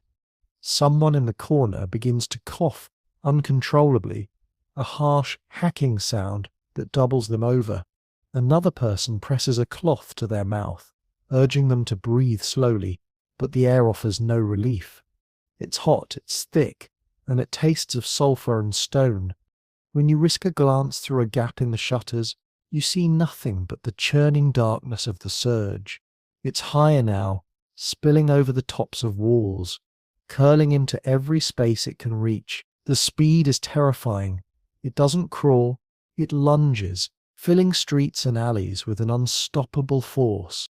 The building shudders as the pressure outside increases. A window frame groans, the shutters bulging inward slightly before settling again. The glow fades as the bulk of the surge moves past, but the air inside remains stifling, and the roar never fully leaves. After what feels like hours but can only be minutes, the sound begins to dull, replaced by the hiss of settling ash and the occasional distant crash of something heavy giving way. The heat eases slightly, though the air is still thick and foul. Outside, the world is quieter, but it's not a comforting quiet. It's the stillness of something between strikes. You push the shutters open just enough to look out. The street beyond is gone. No cobblestones, no stepping stones, no familiar shapes. It's a flat, undulating expanse of grey that rises nearly halfway up the first floor of the buildings. The outlines of doorways and windows are buried. Some roofs have collapsed entirely, leaving only jagged edges above the ash. The surge has left everything coated, smoothed, unrecognizable. Farther off, the plume above Vesuvius still rises, lit from within by faint flashes. You can't see the mountain itself, only the massive column feeding into the sky, and the way its base still boils with dark movement. The air smells scorched, every breath reminding you that the danger hasn't passed. Somewhere in the city, another wave is already gathering. You can hear it faintly, a low rushing sound, just beneath the constant hiss. It's not here yet, but it's coming. You close the shutters again, pressing your back against the wall, and realize there's nowhere left to go that the mountain cannot reach. The quiet between surges is never real. It's the kind of silence that hums in your bones, made of distant rumbling and the constant hiss of ash drifting from the sky. You can't tell if the air has cooled or if your body has simply adjusted to the suffocating heat, but every breath still feels like it costs more than it gives. The cloth over your mouth is stiff with grit, its dampness turned into a paste that coats your lips. Somewhere beyond the walls of the room, the city is still crumbling. You hear the occasional muffled thud of a wall giving way, followed by the faint cascading sound of ash pouring into the gap. Sometimes it's closer, the sudden crack overhead, the groan of a beam straining under the weight, and the sharp patter of loosened tiles skittering down into the street. The people around you have stopped speaking altogether. They sit in the corners, eyes half closed, their shoulders sagging, as if the air itself is weighing them down. The only movement comes from the occasional hand lifting a cloth to wipe away the mix of sweat and dust that streaks every face. It's not just fatigue, it's resignation, the dawning realization that the next surge will reach them no matter where they hide. When the sound comes, it's different from the others, not the sudden, rushing onset of the pyroclastic surges, but a slow rising roar that you feel first in the floor. The vibrations roll up through your knees, into your ribs, making your teeth knock faintly together. The air pressure shifts, pressing inward on your ears until they pop, and then you hear it, the deep grinding hiss of the next wave moving through the streets. You open the shutters a crack and see nothing at first, just the swirling haze lit by an unsteady red glow from somewhere deep within the cloud. Then the leading edge appears, billowing low and heavy, pushing aside the ash already lying thick on the ground. It moves with terrifying purpose, curling into doorways, surging over collapsed roofs, swallowing every shape in its path. This third surge is slower than the second, but it carries more weight. You can see pieces of debris rolling inside it, chunks of stone, broken beams, the unrecognizable remains of what might once have been furniture. Each piece is tumbled along as if weightless, vanishing and reappearing in the churning mass. The air that precedes it is hotter still, dry enough to sting your eyes before the wave even arrives. You close the shutters and step back, but it makes no difference. The sound fills the room so loud it's almost beyond hearing, a deep, unbroken roar that you feel through the floor, the walls, even the air in your lungs. The heat seeps in almost instantly, curling around you like an invisible hand. You can taste it, bitter, metallic, edged with something that reminds you faintly of scorched meat. The first touch of the surge on the building is like a shove from every direction at once. The shutters rattle violently in their frames. The walls seem to exhale a fine mist of dust.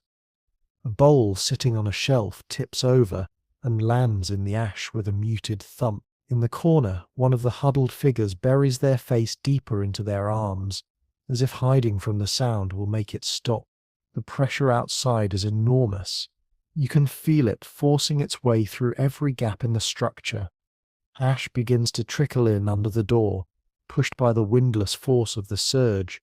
It builds quickly into a small drift, the grey pile growing toward the center of the room. You watch it gather, knowing that each grain is a reminder of how little separates you from the chaos outside.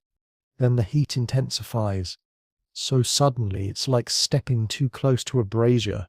The air is thick enough to feel on your skin, and you fight the instinct to tear away the cloth from your mouth. Breathing through it is harder now. The ash clogs the fibers, and each inhale feels like drawing air through damp clay. You cough into the fabric, and the sound is instantly swallowed by the surrounding roar. A loud crack above your head makes you look up just in time to see part of the ceiling sag. The beam holds for a moment, bowing under the weight, before a section gives way entirely. Ash and fragments of tile pour in like water from a broken cistern. The whole glows faintly red for a second before the surge outside swallows the light. You move to the far side of the room as the pile spreads across the floor. The others press themselves into the corners, eyes wide, mouths moving silently. You can't hear their words over the noise, but you don't need to. Their faces say everything. The heat, the weight, the noise. It's all too much, and there's no sign it will end soon. When the wave finally begins to pass, it's not a sudden relief. The roar fades only gradually, replaced once more by the steady hiss of falling ash. The air inside is stifling, the temperature still high enough to make your skin prickle. The drift at the door has grown taller, nearly level with the bottom edge of the shutters. Every surface in the room is dusted grey, even the folds of your own clothes. You push the shutters open a fraction and peer out. The street is unrecognizable, flat, smoothed over, as if a river of ash has poured through and frozen in place. The outlines of carts, amphorae, even bodies are barely visible under the soft, uniform surface. The air is still thick, lit by a weak, reddish glow that barely penetrates the gloom. Somewhere beyond the nearest collapsed wall, something heavy shifts and settles with a deep, muffled sound. The silence is heavier now than before, as though the city itself is holding its breath. The plume above Vesuvius is hidden again by its own debris, but you know it's still feeding the destruction. You can taste it in every inhale, feel it in the grit grinding between your teeth. One of the people in the room stands abruptly and begins to scrape at the drift blocking the door, using a broken roof tile as a shovel. The others watch for a moment, then join in, clearing just enough to open a narrow gap. The air outside rushes in, hot but moving, and for a moment it's almost a relief. You step out into the street, the ash crunching softly underfoot, like snow. Every step sinks you ankle deep, and the effort of moving through it is exhausting. The air is no better out here, but the openness makes it feel less oppressive than the room you left behind. You pass a doorway half buried in ash, the lintel still visible but sagging. A hand protrudes from the drift, pale and still, its fingers curled as if reaching for something that's no longer there. You keep moving, though there's nowhere safe to go. The streets are quiet now, but the mountain has not finished. The plume above is still fed by whatever's happening inside the crater, and every moment without a surge feels like borrowed time. The next one will come. You can sense it in the restless tremble of the ground beneath your feet. The air outside is deceptively calm. The surges have passed for the moment, leaving behind a city half buried and eerily still. The only movement comes from the slow, steady fall of fine ash, sifting down from the black canopy above, like the afterthought of some great storm. It lands without a sound on every surface. Your shoulders, the rooftops, the collapsed beams jutting out at crooked angles. It builds in thin, even layers, smoothing over sharp edges, erasing detail.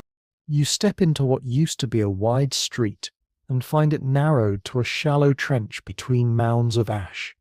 The paving stones are gone from sight. Doors and windows are half submerged, their lintels barely visible. You pass a toppled statue lying face down, the carved marble hair dusted the same color as the street beneath it. It looks less like it fell and more like it was gently laid to rest under a shroud. The heat has lessened since the last surge, but the air is still heavy, close and sulfur-laced. Breathing is easier now, only because the cloth over your mouth has been replaced with one less clogged by grit. Each inhale still leaves your throat raw, but without the same burning edge of moments before. The silence, though, is more unsettling than the roar. Without the constant thunder of the mountain, every creak of shifting debris, every faint patter of settling ash, sounds too loud. You pass a row of small homes where the rooftops have collapsed inward, forming shallow basins already filled nearly to the top.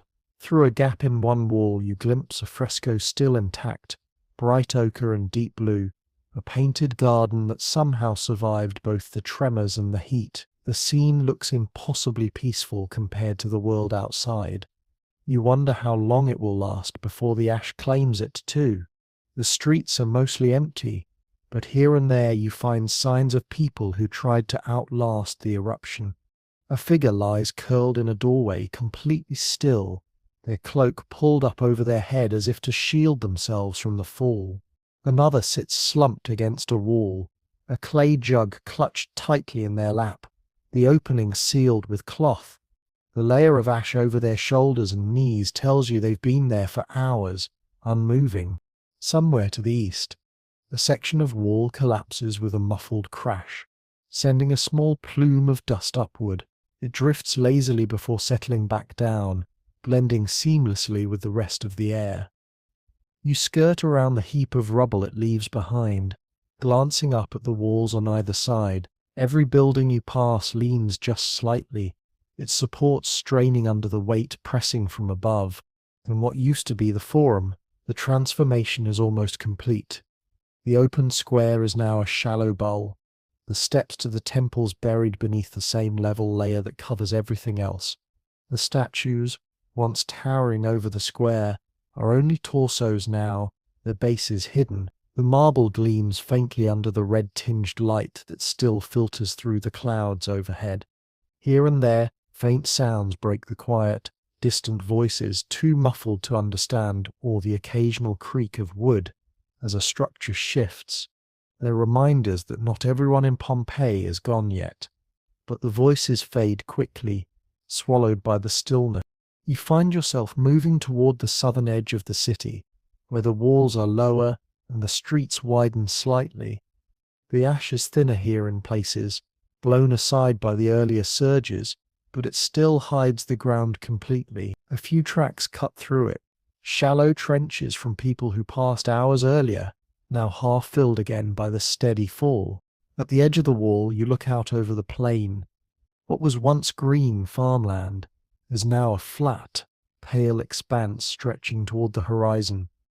The fields are gone, replaced by an unbroken blanket of ash and pumice.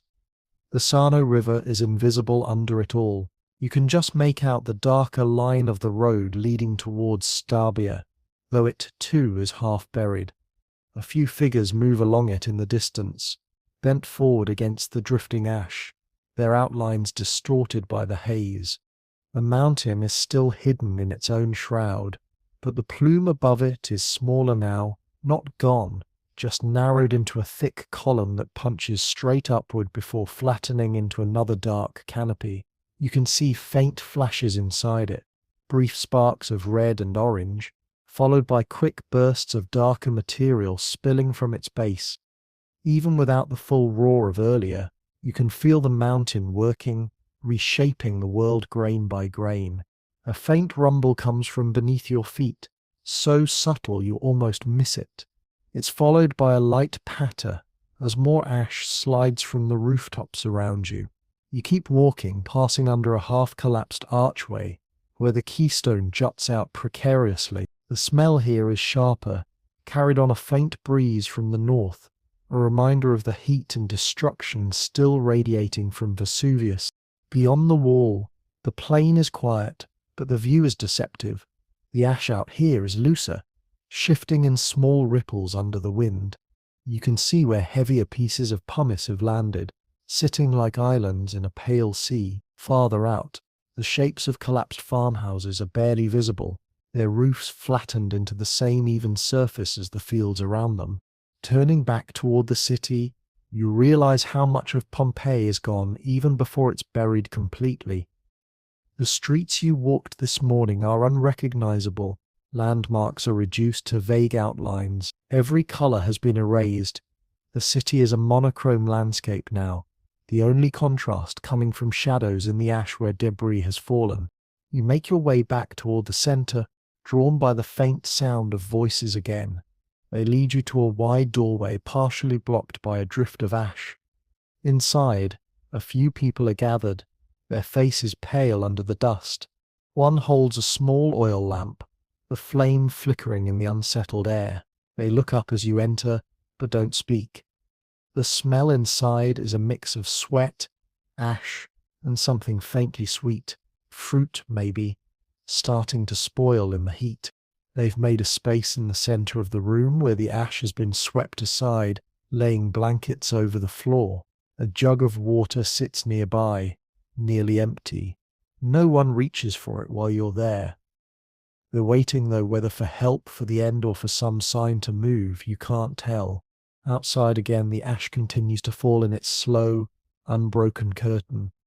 The city is quieter with each passing moment, as if Pompeii is settling into its final form.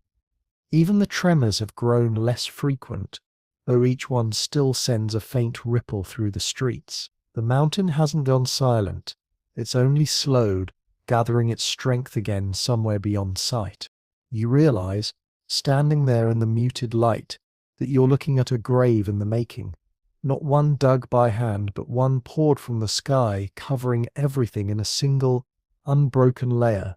The streets, the homes, the gardens, all will be hidden, and when the air finally clears, nothing will remain but the shape of the land, smoothed over as though Pompeii never stood here at all. South of the city, the devastation is no less severe. The road towards Stabia is little more than a grey ribbon, cut through a sea of ash, its edges already softening as the constant fall fills in the depressions left by feet and cartwheels. You can't see the Sarno River at all. Its course is buried under layers of debris, the water hidden somewhere far beneath the pale crust. The low farmland that once spread between Pompeii and the coast is now a flat expanse without a single stalk or vine in sight. Here and there the shapes of farmhouses break the surface, but only in pieces. A roofline jutting out at an unnatural angle, a corner of stone wall that ends abruptly, like an abandoned thought. Olive groves are gone entirely, their trunks, either burned away in the surges or lying somewhere under meters of ash. Even the boundary walls between fields, so common here, are indistinguishable from the natural rises and dips of the land. A faint haze lingers over the entire plain, blurring the line between earth and sky. It's not the towering plume of earlier, but a thinner, more widespread curtain of drifting ash, stirred by shifting breezes.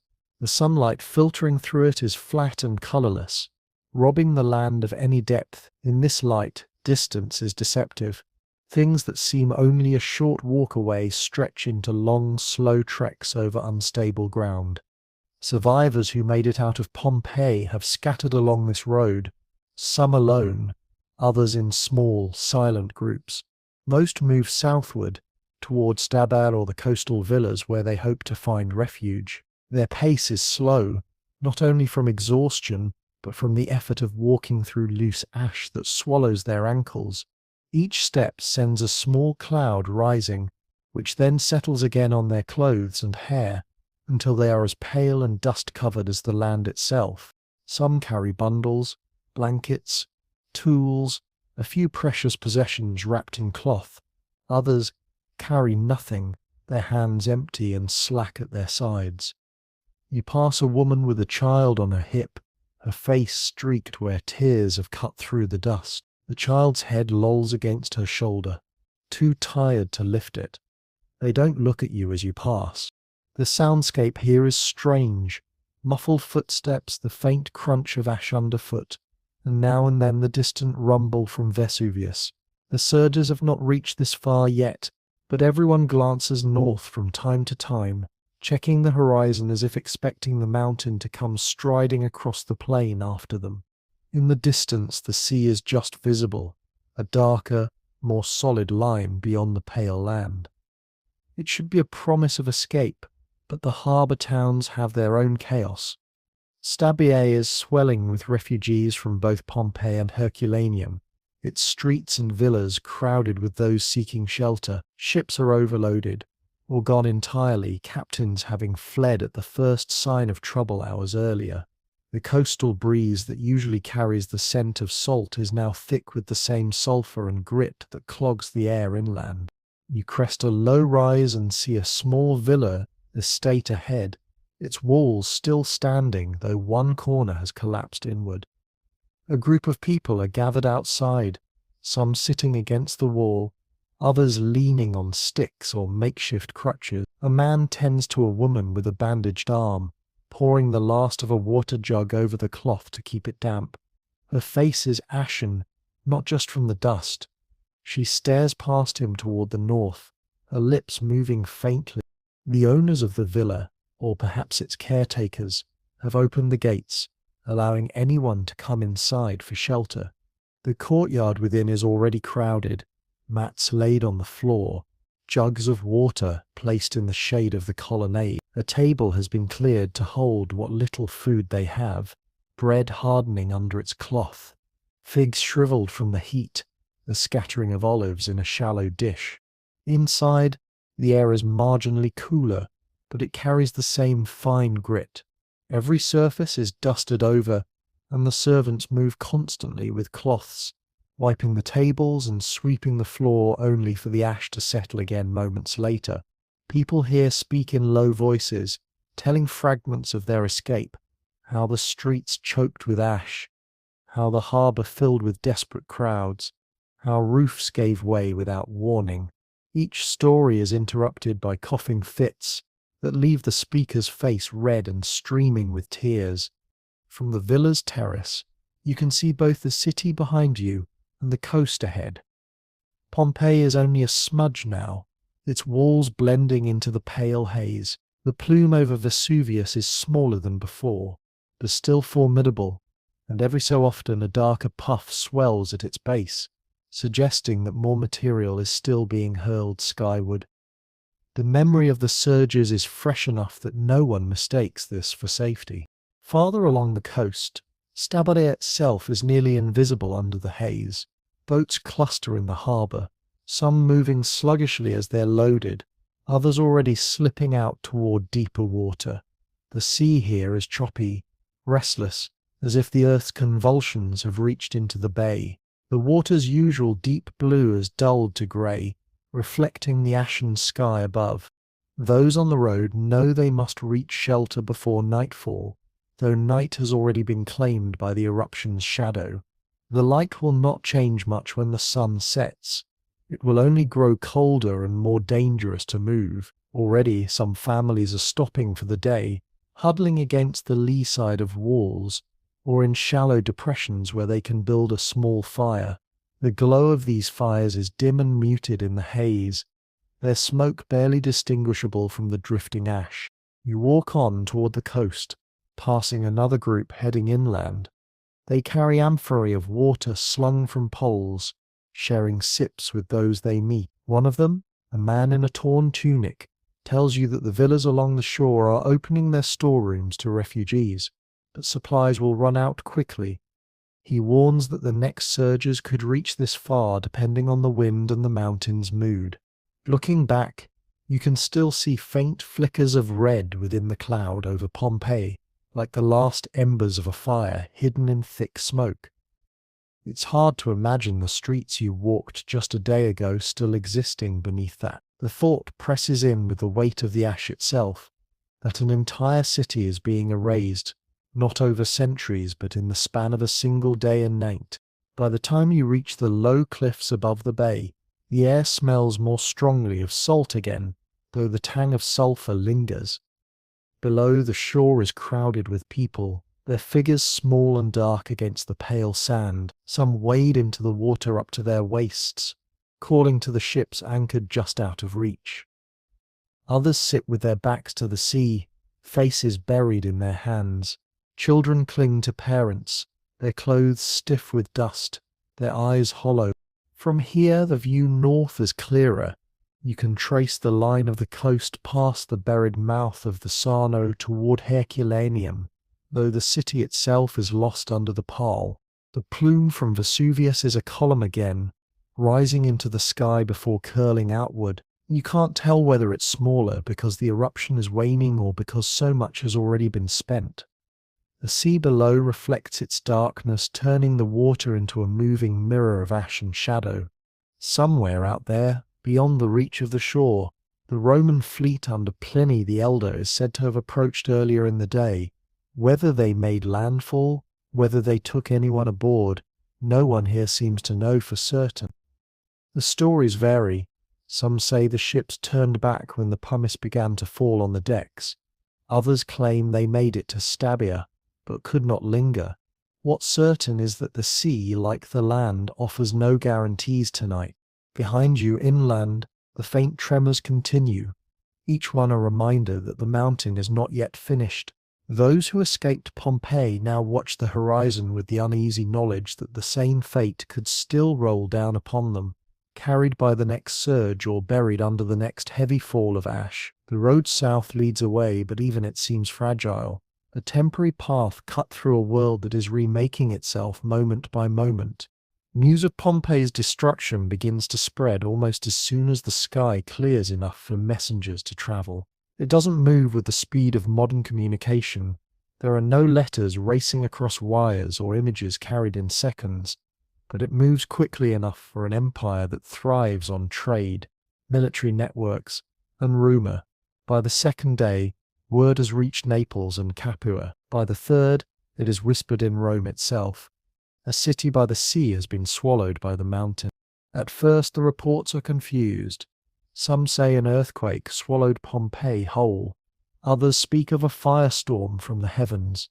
In taverns and markets, the more dramatic versions grow taller with each telling, molten rivers rolling down the streets, lightning bolts cast by an enraged Jupiter, even stories of the sea boiling away. But the core truth remains. Pompeii is gone, Herculaneum is gone, and parts of Stabia are damaged or abandoned. From Misenum, where Pliny the Younger has watched the eruption, letters are already being drafted to acquaintances and officials, describing the pine tree column of ash and the choking darkness. Pliny the Elder's absence is noted immediately. His ship did not return. The sailors who survive tell of choking clouds at sea, pumice pelting their decks, and the heat radiating from the surges reaching out toward the water. His death will be explained in many ways: bravery, duty, fate, but all agree he died in the midst of the disaster. In Rome, the Senate receives word through provincial channels. The Emperor Titus hears of it soon after. Though the imperial seat is far from the eruption, the loss matters. Pompeii and Herculaneum are not just towns, but vital parts of the regional economy. Their destruction means lost tax revenue, disrupted trade, and just as important, an opportunity to demonstrate imperial mercy. Within weeks, Titus will send delegations with aid, building materials and money to help survivors resettle. The gestures are genuine, but they also carry the weight of politics. Rome takes care of its own, even those claimed by the whims of the gods. The coastal towns that survive, Naples, Stabiae, Nuceria, become hubs of refugee life. Villas along the Bay of Naples open their doors to family and friends, fleeing the buried cities. Others without such connections find shelter in warehouses, stables, and the homes of strangers. In the crowded streets, languages and accents mingle: Latin, Greek, Oscan, the dialects of distant provinces. All are coated in the same pale dust. Merchants who once relied on Pompeii's markets are forced to reroute their goods. Grain from Egypt, wine from Gaul, oil from Hispania, all must find new points of sale. Ships adjust their itineraries to avoid harbors still clogged with pumice or debris. For a time, trade slows to a crawl along this section of the Italian coast, prices climbing in the inland markets that now bear the burden of supplying the displaced. Farmers inland see their own work disrupted. Fields that once sent produce to Pompeii are suddenly without their largest customers. Some attempt to sell in Naples or Capua. Others turn to feeding the refugees directly, trading crops for labor or protection. In the weeks that follow, small temporary markets spring up along the roads south of the mountain, places where displaced families barter what little they have left for food and water. But not all the effects are purely economic. The eruption becomes a subject for philosophers and naturalists almost immediately. Scholars debate the causes. Was it a punishment from the gods, a natural cycle of the earth, or some combination? Stoics point to the fragility of human life and the inevitability of fate. Epicureans argue it's a reminder to seize pleasure while it's available, because tomorrow is never promised.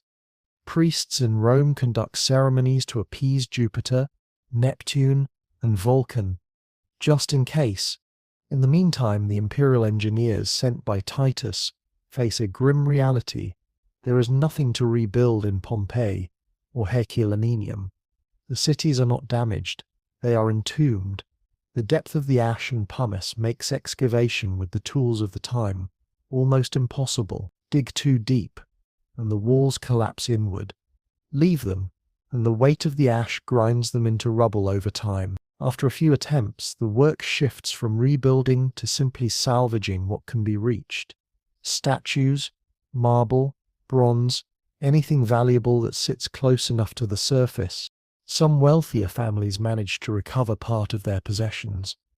A silver service from a triclinium, a chest of coins, a box of jewelry buried just inside a doorway. These become heirlooms not just for their beauty, but because they are among the few tangible pieces of a life now gone. Many more, however, lose everything. Without property, without the means to travel far, they settle in whatever towns will take them, starting over as labourers, servants, or farmers.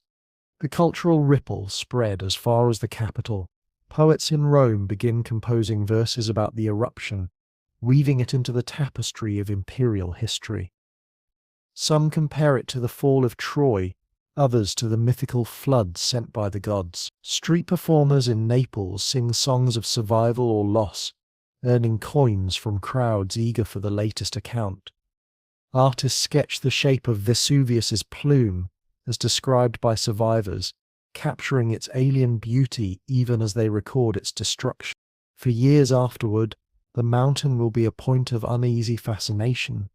Travelers detour to see the reshaped slopes, to stand on the hardened layers of pumice and imagine the city buried beneath. Guides, many of them former residents, lead visitors to the edges of the ash fields, pointing out where the Forum once stood, where the amphitheatre lies hidden. Some claim to hear the muffled sounds of the dead in the wind. Others sell shards of volcanic rock as talismans or tokens of luck.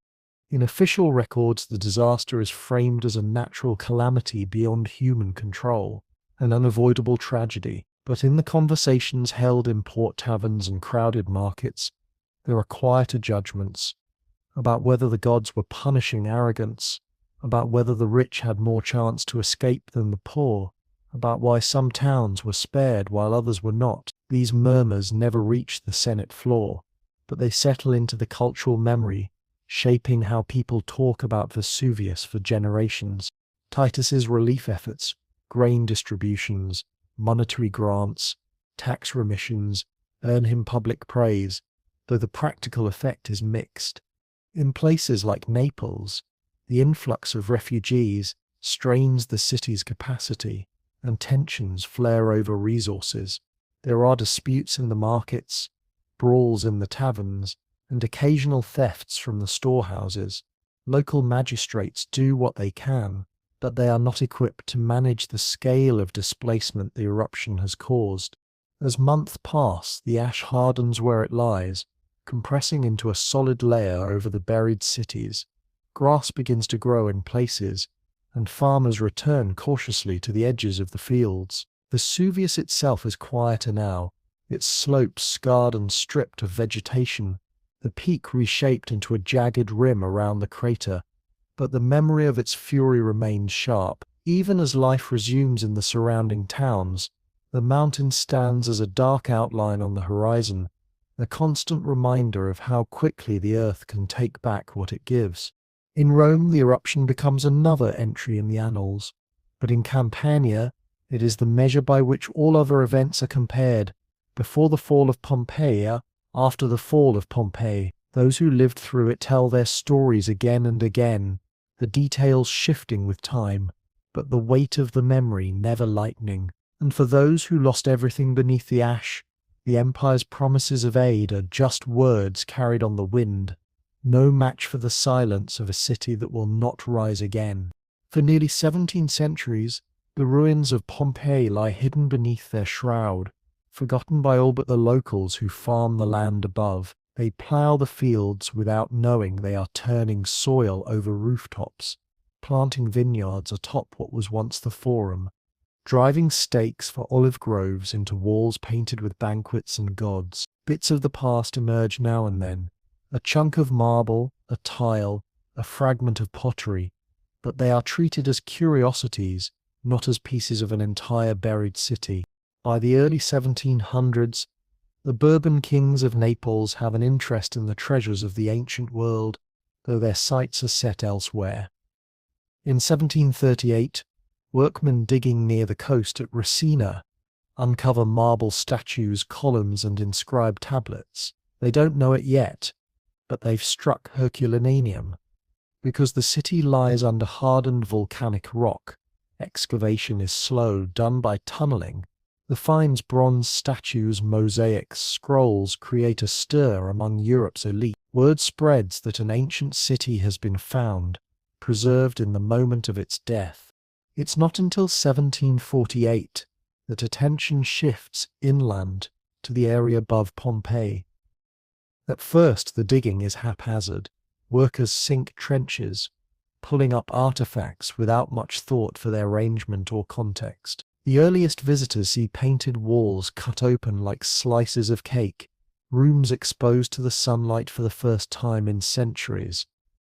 The city's name emerges from inscriptions, and with it, the realization, this is Pompeii, the place described in Pliny's letters. The initial excavations are driven more by treasure hunting than by scholarship.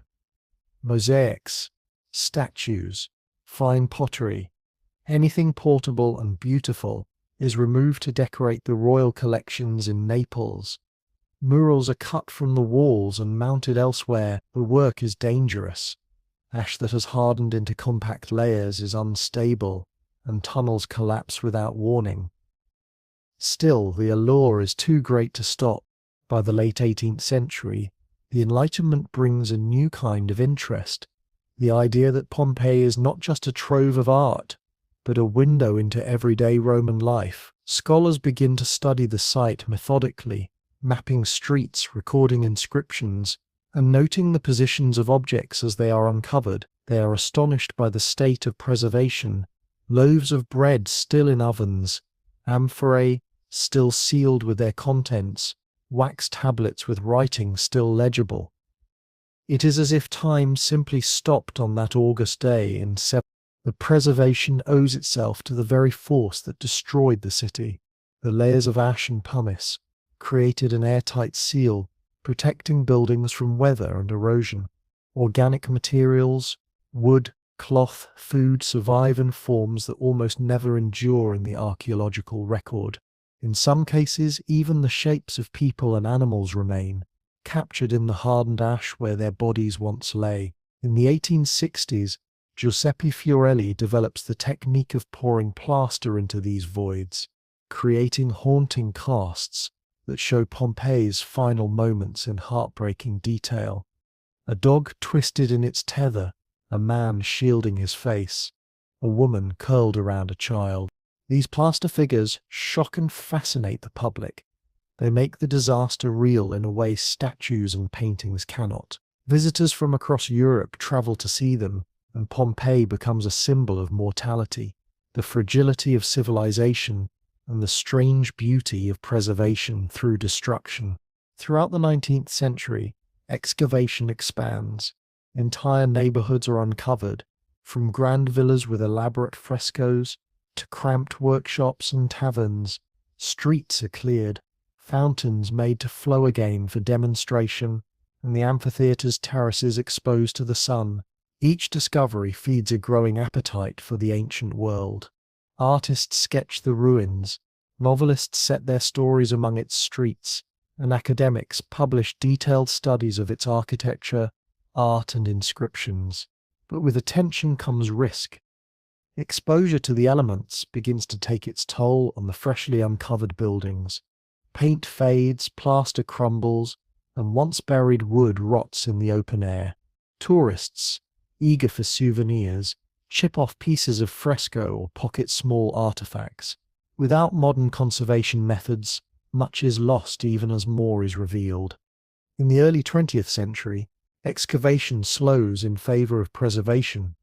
Archaeologists begin to leave parts of the city covered, understanding that the ash has been its greatest protector. Work focuses on stabilizing walls, sheltering mosaics, and cataloguing finds in the National Archaeological Museum of Naples, where treasures from Pompeii and Herculaneum are displayed together. Even so, the fascination never fades. Pompeii becomes more than a site. It is a touchstone for understanding Roman life. Inscriptions on walls give voice to its people. Political slogans, bawdy jokes, notes about debts owed or lovers missed. The city's layout reveals how public and private life intertwined, how commerce and religion shared space with leisure and politics. During World War II, Pompeii suffers bombing damage, a reminder that even the most ancient of ruins are not safe from modern conflict. In the decades that follow, international teams work to repair and protect the site, balancing excavation with conservation. New techniques, chemical treatments for frescoes, shelters for exposed structures, digital mapping help slow the erosion of 2 millennia. In recent years, archaeological methods have grown more refined. LiDAR scans, 3D modeling, and careful stratigraphic excavation reveal layers of the city's history, even beneath the 79 CE destruction. Researchers discover evidence of earlier quakes, signs of construction, and changes in the city's use over time. Food residue in kitchens is analyzed to reconstruct diets. Pollen samples tell of the gardens and crops that once flourished here. Pompeii's story is no longer just about its destruction. it is also about its life before the eruption. It was a vibrant city of trade and culture, linked to the wider Roman world through its port, its merchants, and its wealthy patrons. Its destruction, once seen only as tragedy, is now also understood as a gift to history, an accidental time capsule offering unparalleled insight into antiquity. Today, visitors walk the same streets once lined with market stalls and taverns. They see the grooves of cartwheels in the stone, the warning mosaic of the guard dog at a villa's entrance, the faded red of a political slogan urging the election of some long-dead magistrate. They stand in the shadow of Vesuvius, green again but still alive, its slopes dotted with towns that thrive under the same fertile soil that once lured Pompeii's citizens to settle there. And though the threat remains, Vesuvius will erupt again someday. Life continues around it, just as it did before that August day. The difference now is that Pompeii stands as both a warning and a wonder, proof of how fragile a city can be, and how enduring its memory when the earth itself decides to keep it. In the present day, Pompeii is no longer just an archaeological site. It is a living monument, a place where history breathes in the cracks of ancient walls, and where millions of footsteps retrace the paths of those long gone. The modern visitor arrives to find the city wide open beneath the Italian sun, its streets cleared of ash yet still echoing with the shapes and silences left by conservation has become as much a part of Pompeii's story as excavation ever was. International teams of archaeologists, engineers, and conservators work year-round to stabilize structures, repair damaged frescoes, and prevent further decay. The challenge is immense. 2,000 years of weathering in the open air can undo the protection that centuries of burial once provided. Rainwater eats at plaster, plants push through walls, and the slow grind of tourism leaves its own mark. To counter it, modern science steps in, laser cleaning for frescoes, 3D printing for missing architectural elements, and even drones to monitor roof stability from above. Sections of the city are opened in rotation, ensuring that visitors can experience the breadth of Pompeii without overwhelming any one area. Some parts remain covered, deliberately preserved beneath their protective blanket of volcanic material, until technology offers an even safer way to reveal them. This careful balance between access and preservation keeps Pompeii both a museum and an active research site. The casts made from Fiorelli's 19th century technique still stand as one of the most haunting elements of any visit. Displayed in glass cases or left in situ where they were found, they show men, women, children, and animals in their final positions, hands shielding faces, bodies curled against the heat, a dog caught mid-struggle in its chain. Modern CT scanning of these casts has revealed skeletal details, age, sex, even signs of illness or injury, adding depth to their silent witness. They are no longer only symbols of tragedy, they are individuals with stories slowly being pieced back together. Graffiti, once seen as mere curiosities, has become a vital key to understanding Pompeii's social fabric. Political endorsements, jokes, price lists, and personal messages still cling to the walls, scratched or painted by everyday hands. Some are crude, others poetic, all offering a voice from a world that vanished in hours. Standing in a narrow alley and reading an election slogan for a candidate whose fate was sealed under ash is to feel time collapse into the present moment. Pompeii's economic and cultural footprint is still being measured. Artifacts in the Naples Archaeological Museum tell of a city plugged into the currents of the empire. Fine glassware from the East, African ivory, Spanish olive oil, Egyptian grain, the discovery of workshops and shops mid-transaction, with coins still on counters, captures a freeze frame of a working city.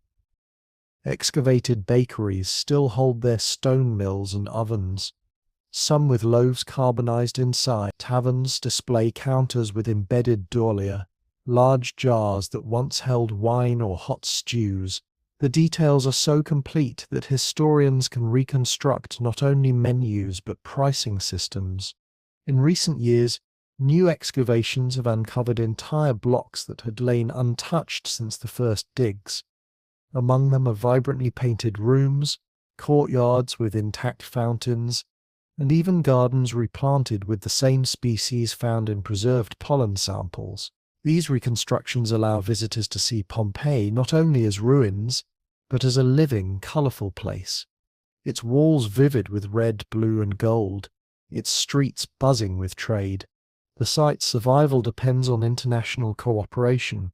Funding from the European Union, UNESCO and private donors has fueled large-scale restoration projects, particularly after heavy rains caused collapses in the early 20s. Italy's Great Pompeii project has focused on preventing further damage while increasing public access. The effort is as much about protecting cultural identity as preserving ancient stone. Pompeii is a symbol of resilience for the Campania region and for Italy as a whole. Tourism here is immense. Millions visit each year, drawn by the magnetic combination of beauty and catastrophe. Guides lead groups past the amphitheatre where gladiators fought, through the House of the Faun with its famous Alexander mosaic, and into the Lupanar, whose painted frescoes of intimate scenes still draw astonished laughter. Solo visitors wander down quieter lanes, pausing at public fountains, imagining the voices and footsteps that once filled the air. Yet despite the crowds, there are moments when the modern world slips away. Stand in the shadow of a column at dawn, before the gates open, and you can hear the wind in the grass growing between stones, the faint trickle of water from a restored fountain, the distant, almost inaudible hum of the present pressing at the edges of the past. It is in these moments that Pompeii feels closest to what it was, a city alive in its stillness. Pompeii also serves as a natural laboratory for volcanic risk. Scientists use its fate to model potential future eruptions of Vesuvius, mapping evacuation routes and calculating the reach of pyroclastic surges. The cities of Naples and the surrounding towns live under constant monitoring. Seismographs, gas sensors, and satellite imagery keep watch on the sleeping mountain.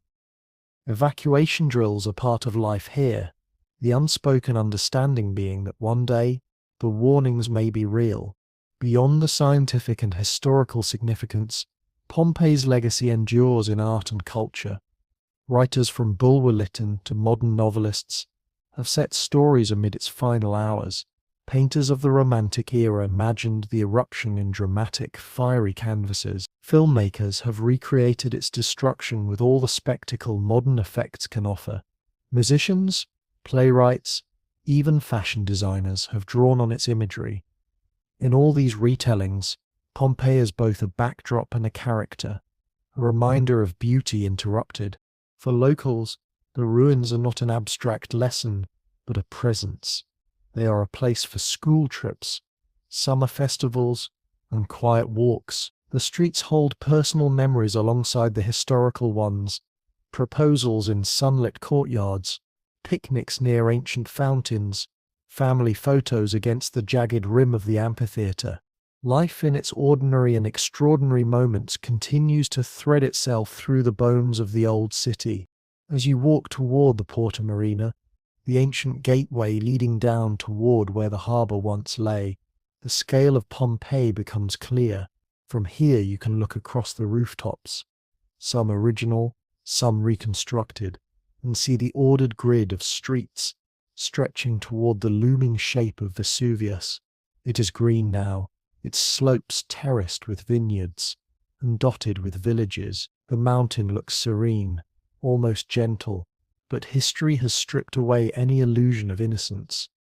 It has given before, and it has taken away. At the edge of the site, you pass the necropolis, the city of the dead, where tombs line the road in a solemn procession. Some are elaborate, inscribed with the names of magistrates and patrons. Others are simple, marking the graves of freedmen or tradespeople. Together they are a reminder that Pompeii's story, like all cities, is one of people of lives lived, loved, and lost. The eruption did not erase them entirely. It only changed the way they would be remembered. The light softens as the day wanes, spilling gold across the weathered stones. The air is still, carrying only the faint rustle of grass and the call of a distant bird. You slow your steps, letting the rhythm of the ancient street guide you. Shadows lengthen over the paving stones, filling the grooves worn by cartwheels centuries ago. In this moment, the noise of the modern world fades until all that remains is the quiet heartbeat of the place itself. You pass a doorway where sunlight slants across a mosaic floor, each tiny tile glowing like it did the day it was laid. Somewhere in the distance, a breeze stirs, lifting a trace of dust into the air. It drifts for a moment, then settles again, as though the city is exhaling after a long, long breath. You pause at the gate, looking back one last time. The streets stretch into shadow, the rooftops fading into the deepening blue of evening.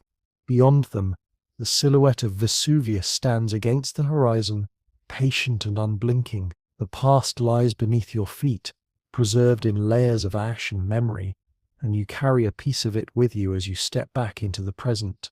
Here, history sleeps in plain sight, and though its voices are quiet now, they will rise again whenever someone walks these streets and listens closely enough to hear them.